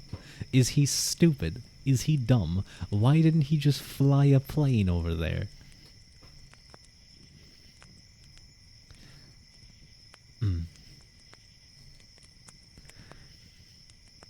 As a preliminary, Hannibal proposed that he should be given a force to land in Africa, while Antiochus moved into Greece and stood by, ready for a spring across to Italy when the moment was ripe. An envoy of Hannibal's, a Tyrian called Aristo, was denounced by the anti-Hannibalic party at Carthage. Aristo escaped, but the discovery caused such internal dissension that Massinissa thought the moment ripe to encroach on their territory. The Carthaginians sent to Rome to complain that he was also to justify himself. The embassy of the former aroused uneasiness by their account of Aristo's mission and escape, and the envoys of Massinissa fanned this flame of suspicion. The Senate decided to send a full commission to investigate, and Scipio was nominated one of the three, but after making an inquiry, left everything in suspense, their opinions inclining neither to one side or the other. This failure to give a verdict is hardly to the credit of Scipio, who had the knowledge and influence of both parties to have settled the controversy on the spot. But Livy hints that the commissioners may have been acting on instructions from the Senate to abstain from the settlement, and adds to the view in the general situation, quote, it was highly expedient to leave the dispute undecided. By this he presumably means that as Hannibal was meditating an invasion, it was policy to keep the Carthaginians too occupied to support him. Wait, did you poke my face? You got free pokes. I didn't even notice. Damn. And round check. Wait, hang on. There was a lot of. I might have to go fill up my water bottle. But first, I'll read the comments. Lamau, what a loser! Didn't build a bridge. Yeah, he literally look. It's literally like it's at the tip of Africa, the corner of Africa. He could just build a straight bridge to Rome. What is he, a dummy? Would have been quite a power move. Literally, like what's Rome gonna do? It's a bridge. Excuse me, I'll have you know that is the Mare Nostrum. Well, it was after they destroyed all of the boats of Carthage. Most of that was the Mare Nostrum. Although that says Mare Internum. Oh, that must be Mare Nostrum, and then that's Internum. But let me go get my bottle of water. Old man noise.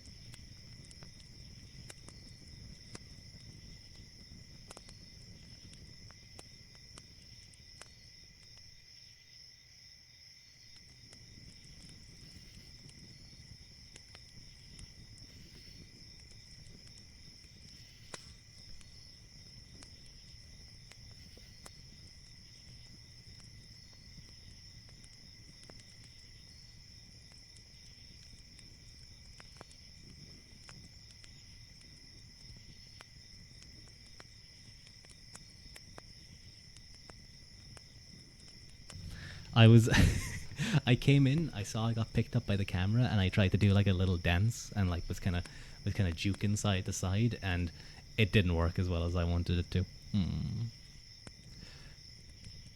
Creeks, please leave. You forget, when does the war on the pirates happen? I don't know. Drowning a day keeps the doctor away. It does. And let me do that drown check real quick. My bottle of water is making the sippy noise.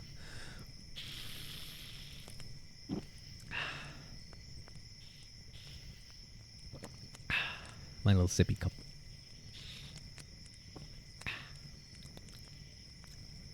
Nice refreshing water. I love when it does get colder, you know, when it gets into winter. And I'm actually gonna remove that little map there and the pointer. The ambient soundtrack is lovely. Thank you so much. I have considered adding like a piano or something. I don't know. It's hard to decide. It's so cold earlier, you almost froze. Oh no! But I like when it's really cold and you turn on the tap. Or sorry, the water in the tap becomes really cold, really easily. It's like water out of the fridge, or water out of a freezing river, because I don't use a fridge. Yeah.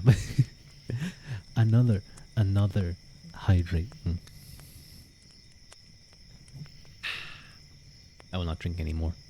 Before, you don't want to drink too much water. Cold water at 3 a.m. though.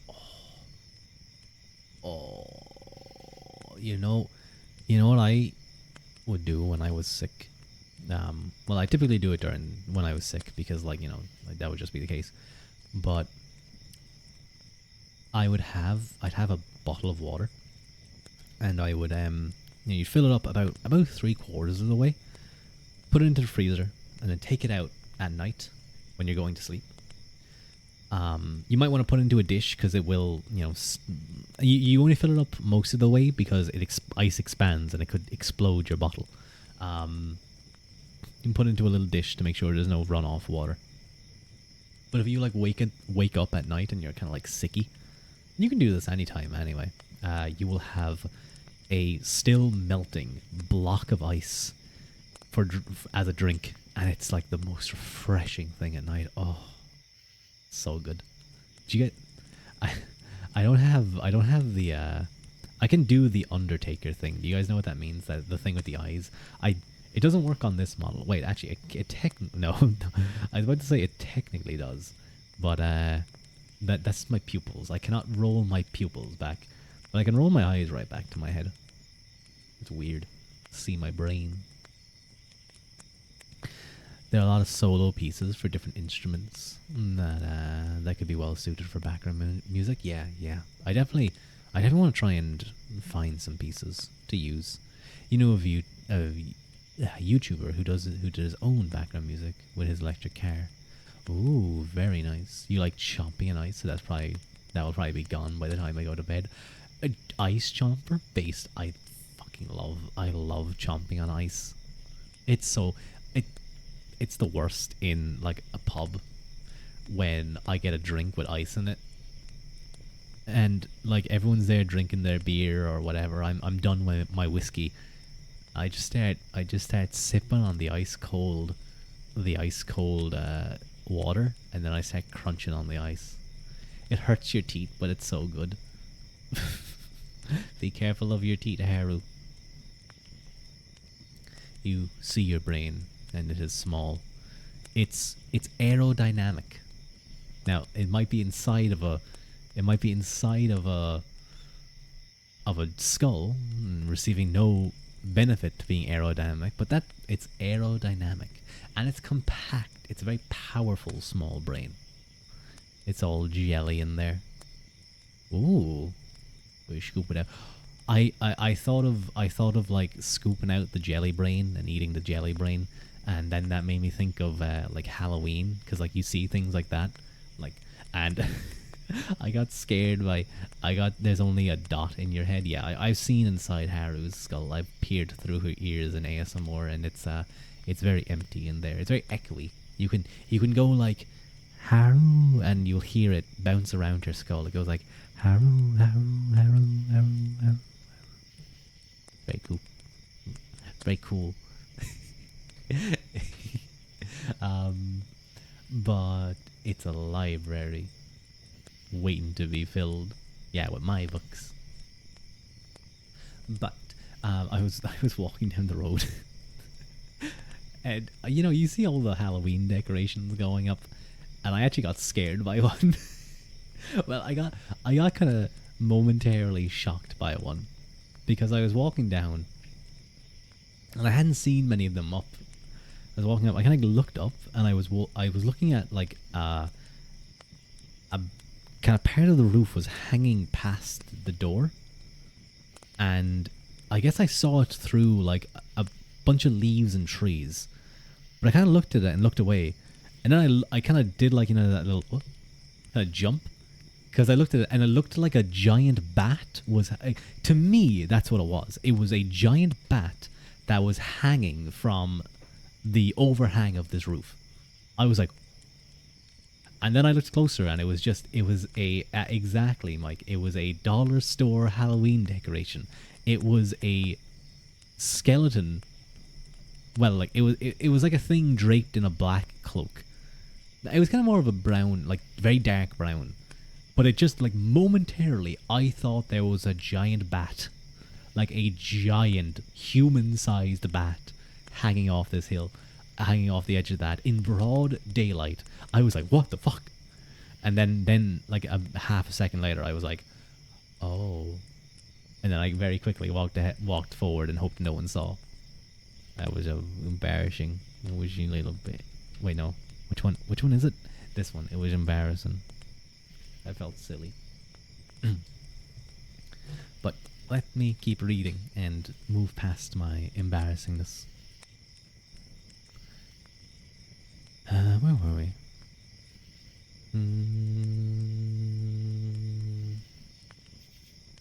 Yes. At the end of the year, an incident occurred that sheds a significant light, rather twilight, on Scipio's career. Oh, thank you, D. Thank you for the head pats. Thank you. At the end of the day, at the end of the year, and stop it, stop it, no, poking, no pokies, don't you poke me, no pokes. I do apologize, Haru. Sometimes I'm reading the book and I don't realize a redeem happens. I need to go into StreamerBot and add a sound effect that plays, and I can only hear it. Because then I'll be able to, I'll hear like a little dudding. Maybe I should just have I actually have a sound effect that just screams face poke and head pat in my ears and gets scared. Anyway, at the end of the year, an incident occurred that sheds a significant light, or rather twilight, on Scipio's career. You have been poked, exactly. The two candidates for patrician vacancy as consul were Lucius Quintius Flaminius, brother of the victory of Cynocephalae, and Publius Cornelius Scipio, namesake and half-brother to Africanus. The upshot is aptly told by Livy. Quote, above everything else, the brothers of the candidates, the two most illustrious generals of the age, increased the violence of the struggle. Scipio's fame was more the splendid, and in proportion to its greater splendicy, the more obnoxious to envy. That of Quintius was the more recent, as he has received a triumph that same year. Besides, the former had now almost 2 years been continually in people's sight, which circumstances, by the mere effect of satiety, causes great characters to be less revered. All Quintius's claims to the favour of the public were fresh and new. Since his triumph he had neither asked nor received anything from the people. He solicited votes, he said, in favour of his own brother, not of a half-brother, in favour of his legatus and partner in the conduct of the war, his brother having commanded the fleet against Philip of Macedon. Quote, by these arguments he carried his point. Lucius Quintius was elected, and Scipio Africanus received a further rebuff, when Laelius, his old comrade and lieutenant, failed to secure election as plebeian consul despite Scipio's canvassing. The crowd, eternally fickle and forgetful, preferred the rising star to the setting sun. Meantime, the war clouds were gathering in the east. Antiochus had safeguarded his rear by marrying his daughter to Ptolemy, king of Egypt. He then advanced to Ephesus, but lost time by waging a local campaign with the Pisidians. Across the Aegean, the Aetolians were laboring hard to stir up war against the Romans and to find allies for Antiochus. Rome, on the contrary, was weary and exhausted with years of struggle, and sought by every means to postpone or avert a conflict with Antiochus. To this end, the Senate sent an embassy to him, and Livy states that, according to the history written in Greek by Exilius, Scipio Africanus was employed on this mission.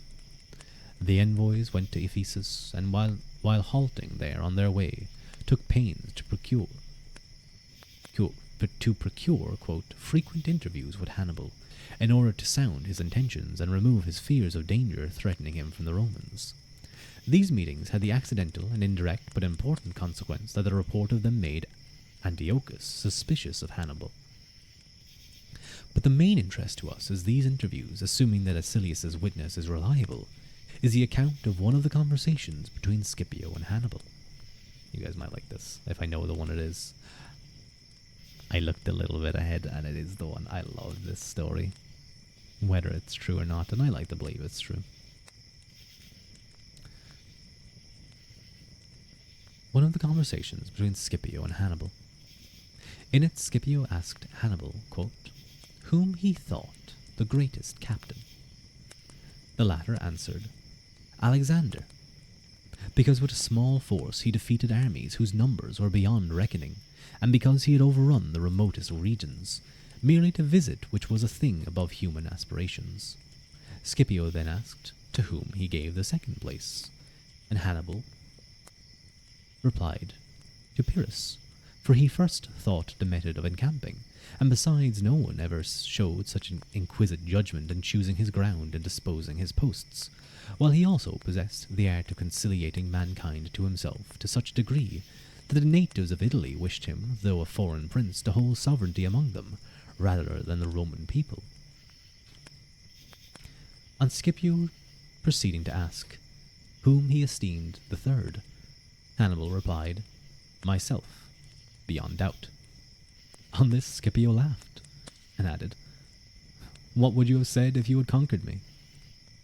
He replied, and I would have placed Hannibal not only before Alexander and Pyrrhus, but before all other commanders. This answer, turned with Punic dexterity and conveying an unexpected kind of flattery, was highly grateful to Scipio, as it set him apart from the crowd of commanders as one of incomparable eminence. You guess it stands to reason that many of the historical figures involved tend to be larger-than-life characters. There's none better that makes this idea than Alcibiades in the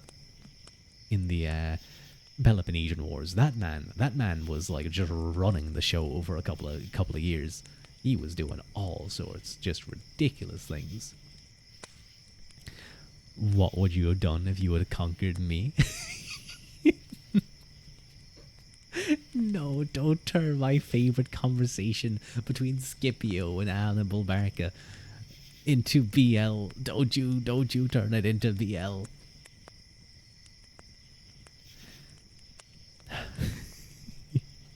But I do love that. I'm glad. I see now this is probably the book where it's done on, From Antiochus, this embassy gained no direct result, for the King of Kings was too swollen with pride on account of his Asiatic successes, too sure of his own strength, to profit by the examples of Carthage and Macedon. His standards of military measurement were strictly quantitative. Realizing at last that war was inevitable and imminent, the Roman Senate set about preparations for this fresh struggle. As a first step, they predated the consular election so as to be ready for the coming year. The new consuls were Publius Scipio, the rejected of the previous year, and Manius Acilius. Next, Baebius was ordered to cross over with his army from Brundisi into Epirus, and envoys were sent to all the allied cities to counteract Aetolian propaganda. Toxic yaoi? No. Friends to enemies.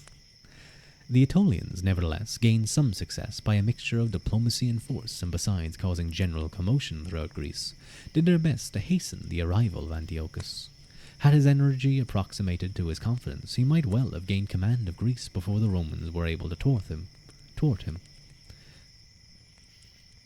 Further, to his own undoing, he abandoned Hannibal's plan and the expedition to Africa, from a jealousy-inspired fear that if Hannibal were given an executive role, public opinion would regard him as the real commander. Even when he made his belated landing in Greece with inadequate forces, he missed such opportunity as was left by frittering away his strength and time in petty attacks against the Thessalian towns and in idle pleasures at Chalcis. Meanwhile at Rome, the consuls cast lots for their provinces. Greece fell to Acilius, and the expeditionary force which he was to take assembled at Brundisium. For its supply, commissaries had been sent to Carthage and Numidia to purchase corn. It is a tribute alike to the spirit in which the Carthaginians were seeking to fulfill their treaty with Rome, and to Scipio's wise policy at Zama. They not only offered the corn as a present, but offered to fit out a fleet at their own expense, and to pay in a lump sum the annual tribute money for many years ahead. The Romans, however, whether from proud self-reliance or dislike of being under an obligation to Carthage, refused the fleet and the money and insisted on paying for the corn. In face of all these preparations, Antiochus awoke to his danger too late. His allies, the Italians, provided only 4,000 men. His own troops delayed in Asia, and in addition he had alienated Philip of Macedon, who stood firm on the Roman side. With a force only 10,000 strong, he took up his position at the pass of Thermopylae, but failed to repeat the heroic resistance of the immortal Spartans, and was routed. Thereupon, forsaking his Aetolian allies to their fate, Antiochus sailed across the Aegean. Rome, however, was unwilling to rest content with this decision. She realized that in Greece her army had defeated not only the advanced guard, and not the main body of Antiochus's armed strength, and that unless he was subdued he would be a perpetual menace. Further, so long as he dominated Asia Minor from Ephesus, her loyal allies, the Pergamenes and Rhodians, and the Greek cities on the Asiatic side of the Aegean were at his mercy. All these motives impelled Rome to counter-invasion. Once more Hannibal's grand strategical vision proved right, for he declared that, quote, he rather wondered the Romans were not already in Asia, than had doubts of their coming. This time Antiochus took heed of his great adviser, and strengthened his garrisons, as well as maintaining a constant patrol of the coast. And that brings us to chapter 14. Let me take a quick look at how long this chapter is. It's not that long. How long is this book in general? Because we are kind of coming close to the... we're still a bit off. We're still another about 60 pages. But we might do this last chapter and bring us up to page 238. And then we can finish it off, I think, next stream. Chapter 14. The Last Lap. Rome, faced with a great emergency, second only to that of the Hannibalic War, looked for its saviour in its old. If the danger was less and less close, the risk at least must have seemed greater, for her armies were venturing into the unknown. The first great trial of strength between Rome and Asiatic civilization was about to be staged, and the theatre of war was alarmingly distant, connected with the homeland by long and insecure lines of communication. It's already 2 hours. Yeah, we've been reading for a while. Might do 2.5 hours today, though, depending on how long I get through this chapter.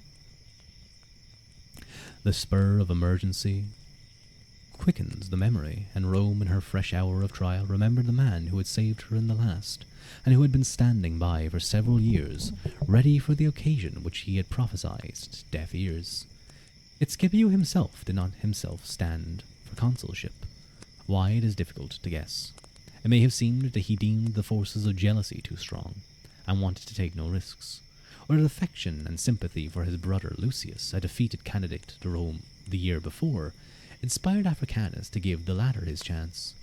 Africanus had glory enough, and all through his career he had been ready to share his glory with his assistants.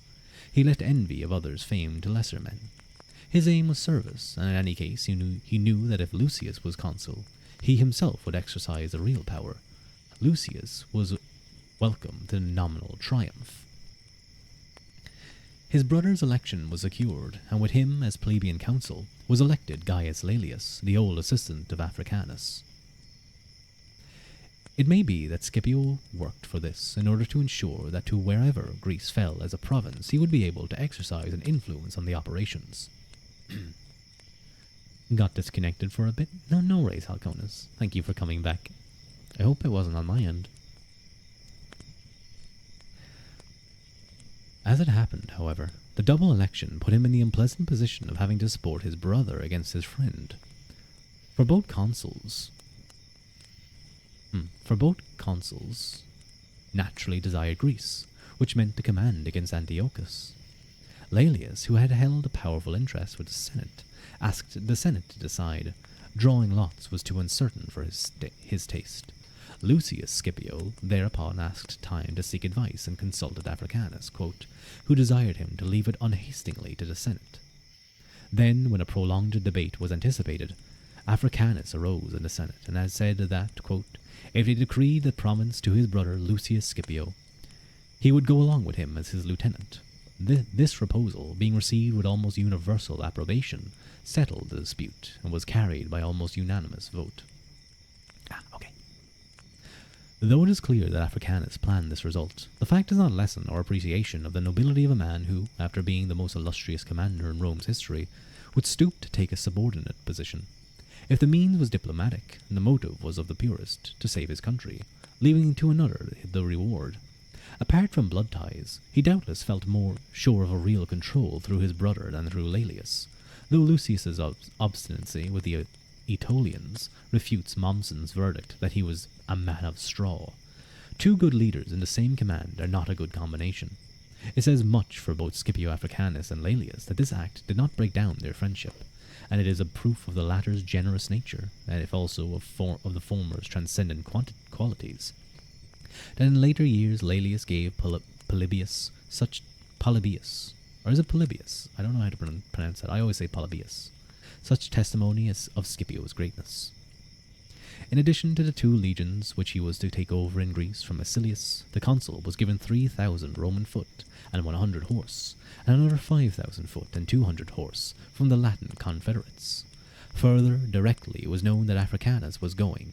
4,000 veterans of the Hannibalic War volunteered in order to serve again under their beloved leader. The expedition set forth in March, the Roman July, 190 BC.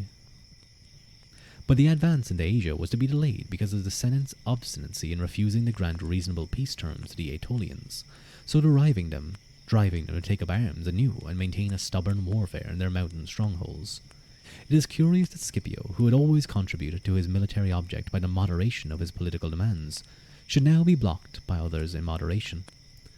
When the Scipios landed in Epirus, they found their destined army, though thoroughly embroiled by Acilius in this guerrilla warfare.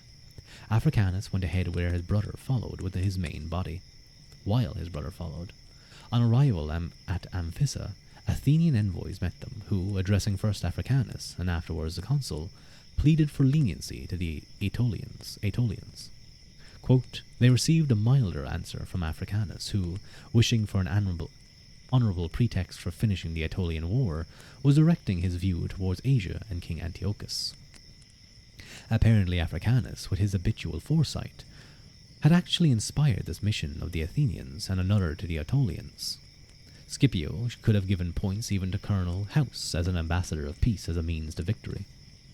As a result of Athenian persuasion, the Aetolians sent a large embassy to Roman camp, and from it Africanus received a most encouraging reply. But when the decision was referred to the consul as was necessary, his reply was uncompromising. He put his fist through the web his brother had so delicately woven. A second embassy met with the same obstinate refusal. Then the principal Athenian envoy advised the Aetolians to simply ask for a 6-month's armistice, in order that they might send an embassy to Rome. The real source of this advice is too obvious to require any guess. Accordingly, the Aetolians' envoys came back and, making their first application to Publius Scipio, obtained, through him, from the consul a suspension of arms for the time they desired. Thus, by diplomacy, Africanus secured his lines of communication and released the army. The determination with which he sought a peaceful solution and avoided being embroiled in a sideshow is an object lesson in economy of force and the maintenance of the true objective. The consul, having taken over the army from Massilius, decided to lead his troops into Africa through Macedonia and Thrace, taking the long land instead of the short sea route, because Antiochus had one fleet at Ephesus, and another being raised by Hannibal in Phoenicia, specifically to prevent their crossing by sea. Africanus, while approving of this route, told his brother that everything depended on the attitude of Philip of Macedon. Quote, "For if he be faithful to our government, he will afford us a passage and all provisions and material necessity for an army on a long march. But if he should fail you in this, you will find no safety in any part of Thrace. In my opinion, therefore, the king's dispositions ought to be ascertained first of all. He will best be tested if whoever is sent comes suddenly upon him, instead of by pre-arrangement." Acting on this advice, as instinct with security as with psychology, Tiberius Gracchus, a specially active young man, was sent, riding by relays of horse, and so fast that he travelled from Amphissa to Pella, from the Gulf of Corinth almost to Salonica, in under 3 days, and caught Philip in the middle of a banquet, quote, "far gone in his cups."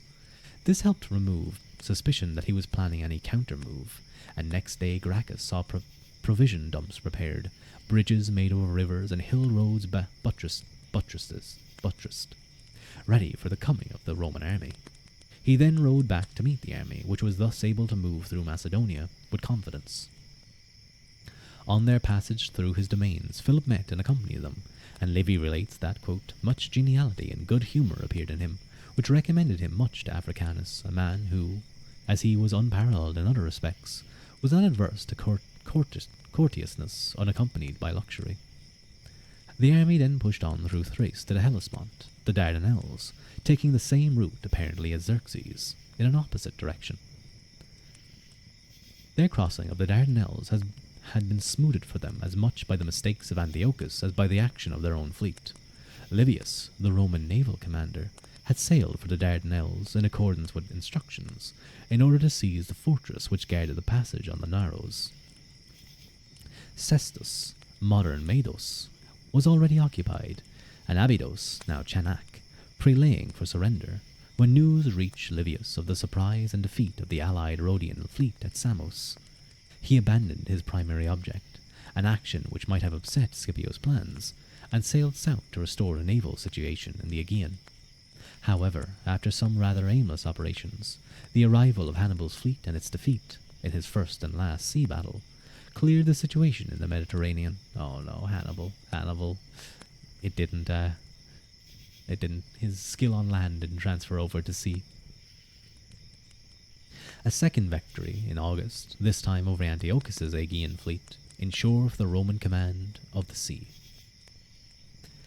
With Antiochus, the loss of it led him into a move intended for safety that was actually the reverse. Despairing of being able to defend his possessions across the Dardanelles, he ordered the garrison to retire from Lancimacia, lest it should there be cut off by the Romans. You playing Total War and avoiding any naval battles? I did the same thing whenever I played Total War. I mean, when I played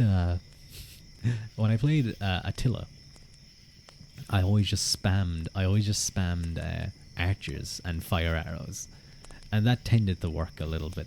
But I didn't do too much on the sea. I stayed away from there. I built up enough that I could overwhelm them with auto resolve.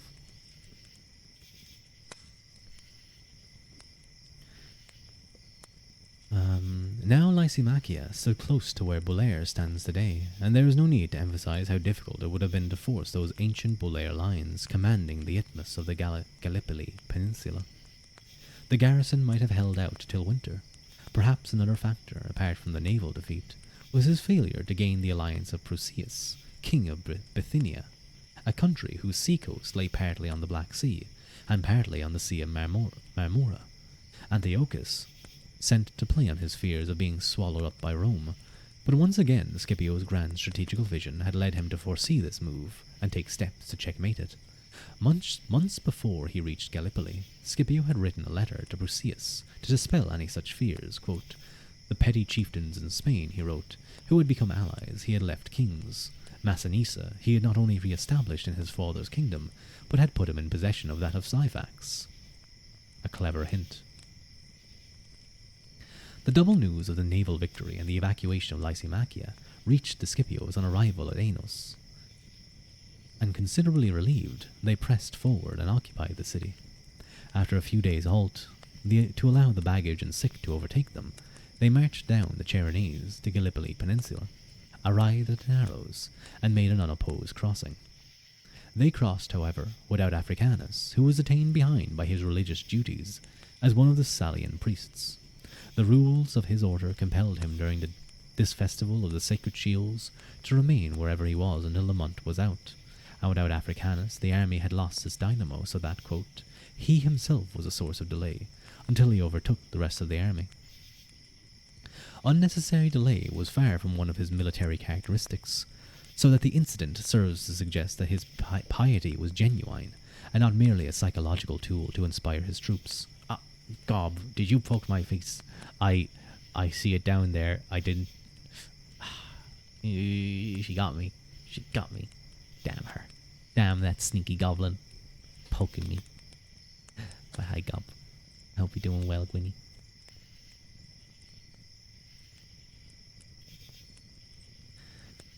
Where were we? Hiding. Where's the... Must have been the wind. She's just obviously hiding behind a wall, and I just... What was that? Was nothing. And I just have an arrow sticking out of my shoulder. I'm just like, it was the wind. Where were we? While the army was waiting for him, an envoy came to the camp from Antiochus, as he had been ordered by the king to address Africanus first. He was also waited for him before discussing his mission. Quote, "In him he had the greatest hope, besides that his greatness of soul and the fullness of his glory tended very much to make him inclined to peace, and it was known to all nations what sort of conqueror he had been, both in Spain and afterwards in Africa, and also because his son was then a prisoner with Antiochus. How the son was captured is uncertain, whether in a distant cavalry reconnaissance or earlier at sea, as Appian suggests.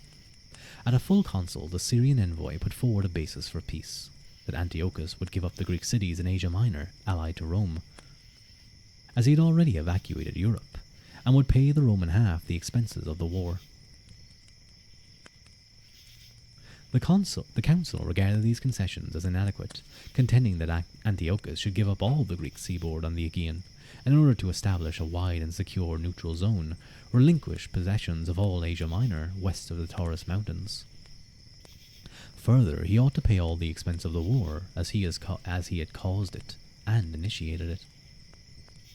Better cut down on the nail, starting to see things you are. Thus rebuffed, the envoy sought a private interview with Africanus, according to his orders. First of all, he told him that the king would restore his son without a ransom, and then as ignorant of the disposition of Scipio as he was of Roman manners, he promised an immense weight of gold and, save for the title of king, an absolute partnership in the sovereignty, if through his means Antiochus should obtain peace. To these advances Scipio replied, "I am the less surprised that you are ignorant of the Romans in general and of me, to whom you have been sent, when I see that you do not realize the military situation of the person from whom you come. You ought to have kept Lysimachia to prevent our entering the Chersonese, or to have opposed us as a Hellespont to hinder our passing into Asia, if you meant to ask peace as from people anxious as to the issue of war. But after leaving the passage into Asia open, and receiving not only a bridle, but a yoke, what negotiation on equal terms is left to you? When you must submit to orders, I shall consider my son as a very great gift from the generosity of the king. I pray to the gods that my circumstance may never require others. My mind certainly will never require any. For such an act of generosity to me he shall find me grateful. If for a personal favor he will accept a personal return of gratitude. In my public capacity, I will neither accept from him nor give anything. All that I can give at present is sincere advice. Go then, and desire him in my name to cease hostility, and to refuse no terms of peace. And there's a note here. Polybius' version is, quote, having not only submitted to the bridle, but allowed the rider to mount. And I see. And while less graphic, it sounds more to the point and more probable. Yeah. Polybius' version of the last sentence is a shade different. Quote, in return for his promise in regard to my son, I will give him a hint which is well worth the favor he offers me. Make any concession, do anything, rather than fight with the Romans. This advice had no effect on Antiochus, and he decided to push on his military preparations, which were already well in hand. The consular army then advanced southeast by way of Troy towards Lydia. They encamped near the source of the Caicus River, preparing provisions for a rapid march against Antiochus, in order to crush him before winter should prevent operations. Antiochus faced them at Thyatira, modern Hisar. At this moment, just as the curtain was about to rise on the final act, and Scipio reaped the reward of his strategy, fate stepped in. He was laid low by sickness and had to be conveyed to Iliia on the coast. Hearing of this situation, Antiochus sent an escort to take his son to him. This unexpected return of his son was so great a relief to Scipio's mind as to hasten his recovery from the illness. To this escort he said, quote, tell the king that I return him thanks, that at present I can make him no other return but my advice, which is, not to come an engagement until he hears that I have rejoined the army. By this Scipio evidently meant that if he was in charge, Antiochus's life at least was safe. Although the king had a vast army of 62,000 foot and more than 12,000 horse, he deemed this advice sufficiently sound to fall back behind the Hermus River, and there at Magnesia, modern Manisa, fortify a strong camp. The consul, however, followed him, and seeing that he refused battle, called a council of war. Though the Romans counted only 2 legions, the equivalent of 2 allied legions, and some local detachments, about 30,000 all told, their verdict was unanimous. Quote, the Romans never despised any enemy so much. However, they did not have to storm his camp, for on the 3rd day, fearing the effects of inaction on the morale of the troops, Antiochus came out to offer battle.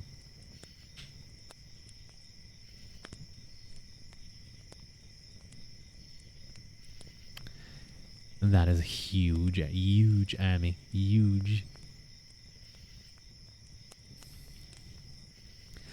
Though the Roman victory was ultimately decisive, they clearly missed the tactical mastery of Africanus, and were even in trouble, if not in jeopardy, for a time.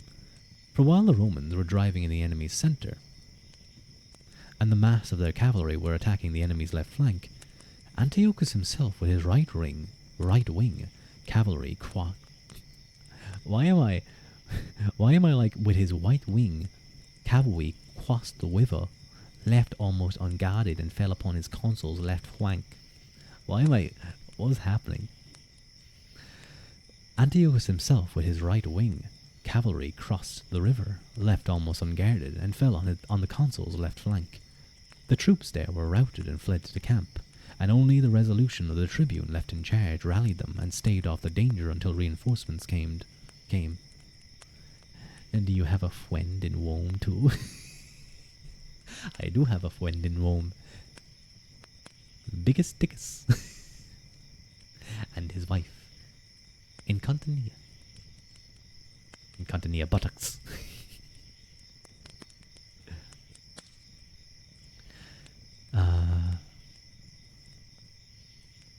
Incontinentia buttocks. Foiled here. Foiled here, and seeing a heavy concentration developing against him, Antiochus fled to Sardis, and the survivors of his broken army followed. Further resistance was hopeless, his western dominions crumbling around him, and the subject states making their peace with Rome. He therefore retired to Apamea, and from there sent a peace mission to the consul at Sardis, whither Africanus came from Aelia as soon as he was fit to travel. Before the mission arrived, the terms had been decided on, and it was agreed that Africanus should deliver them. Let me take a quick sip.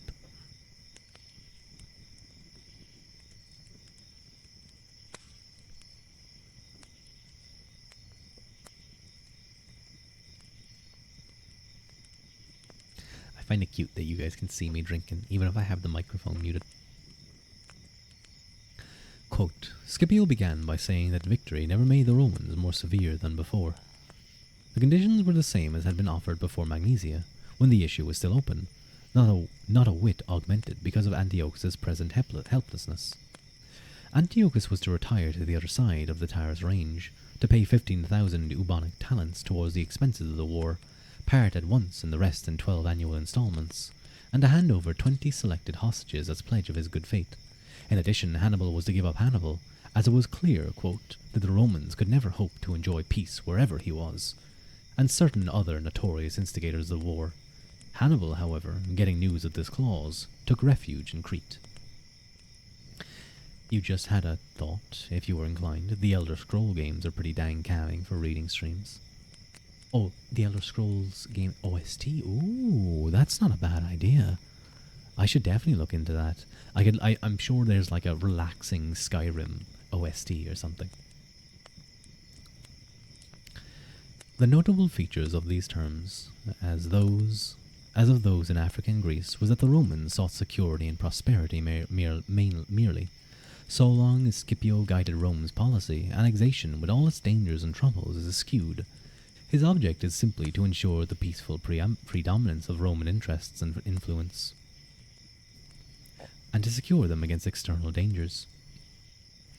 It was true grand strategy which, instead of attempting annexation of Antiochus's normal domains, simply compelled him to retire behind an ideal strategic boundary, the Taurus Mountains, and built up a series of sovereign buffer states as a second line of defense between the Taurus Range and the Aegean Sea.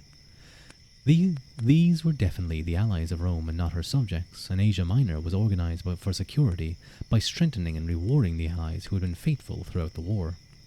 How might the course of history have been changed had not Scipio's successor reversed his policy, and entered upon the fateful path of annexation?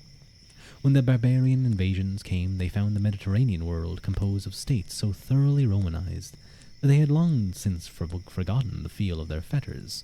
Yet this one fact so atrophied as to be a drain and a weakness to Rome. Instead of the ring of virile outposts planned by Scipio, a ring of political eunuchs. It is an amusing last comment on the settlement with Antiochus, and the removal of the last danger to Rome in the Mediterranean. Then on Lucius Scipio's return to Rome, quote, he chose to be called Asiaticus, that he might not be inferior to his brother in point of a surname. He also took steps to ensure that his triumph was more splendid in display than that of Africanus over Carthage. The only reward of Africanus was that for a third time he was nominated Prince of the Senate. That brings us to chapter 15, Dusk, which is the second last chapter, I actually believe. And I really like throughout this book there has been references to kind of like sunlight, half light, dawn. I think it's the siesta, the last lap, dusk, zenith. But yes, there's 2 more chapters, and just about a little bit over 40 pages. So yes, we're coming close. But I think I may end the stream there, because 40 pages is a nice amount to read. Is a nice amount to read in the last stream. I probably should have said this earlier, actually, but Sunday, I'm planning. I actually need to go test out Phasmophobia, but I am planning a collab with my close friend, Dia Diamandis. We're going to be collabing that game, Phasmophobia. I've never played it. I understand it's a scary game. It's like a horror game, and I don't play horror games that much, so I'm scared. I'm gonna be horrified. I'm gonna be terrified. I'm gonna scream. Ooh. You've never seen me gain? I gain. Trust me, I gain. No, you've never seen me game.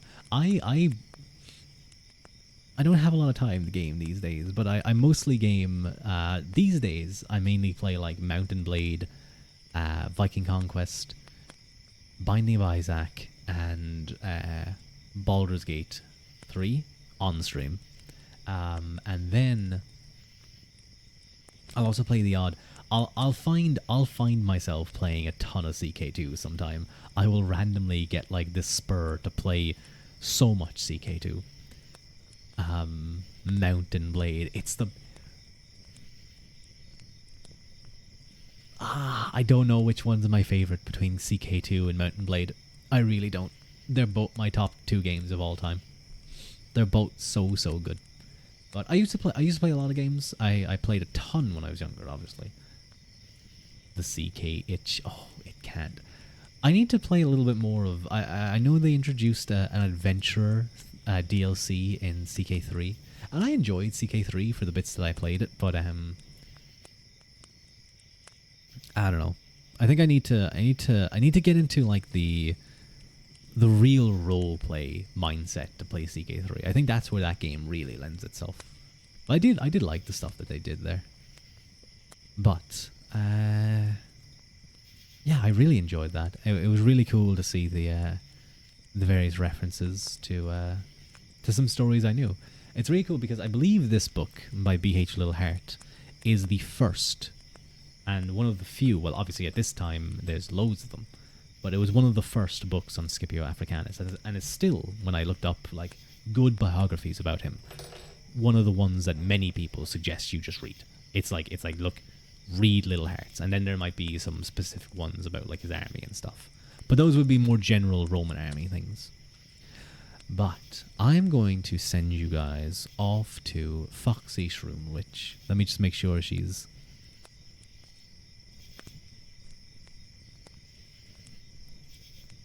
Okay, no, I don't. I was just making sure she's not about to raid. But yes, I'm gonna send you guys over to the Foxy Shroom Witch. I'm so glad that I'm back to streaming, honestly. I missed you guys. You know, you said earlier, Mike, that it was a ruleless week. Well, it was a friendless week. No, I have friends outside the stream, I swear. But it was a viewerless. That sounds really weird. I'll just say friendless. Week from me. It was a streamless week. I missed you guys. I missed being able to do this. So it's definitely nice to be back.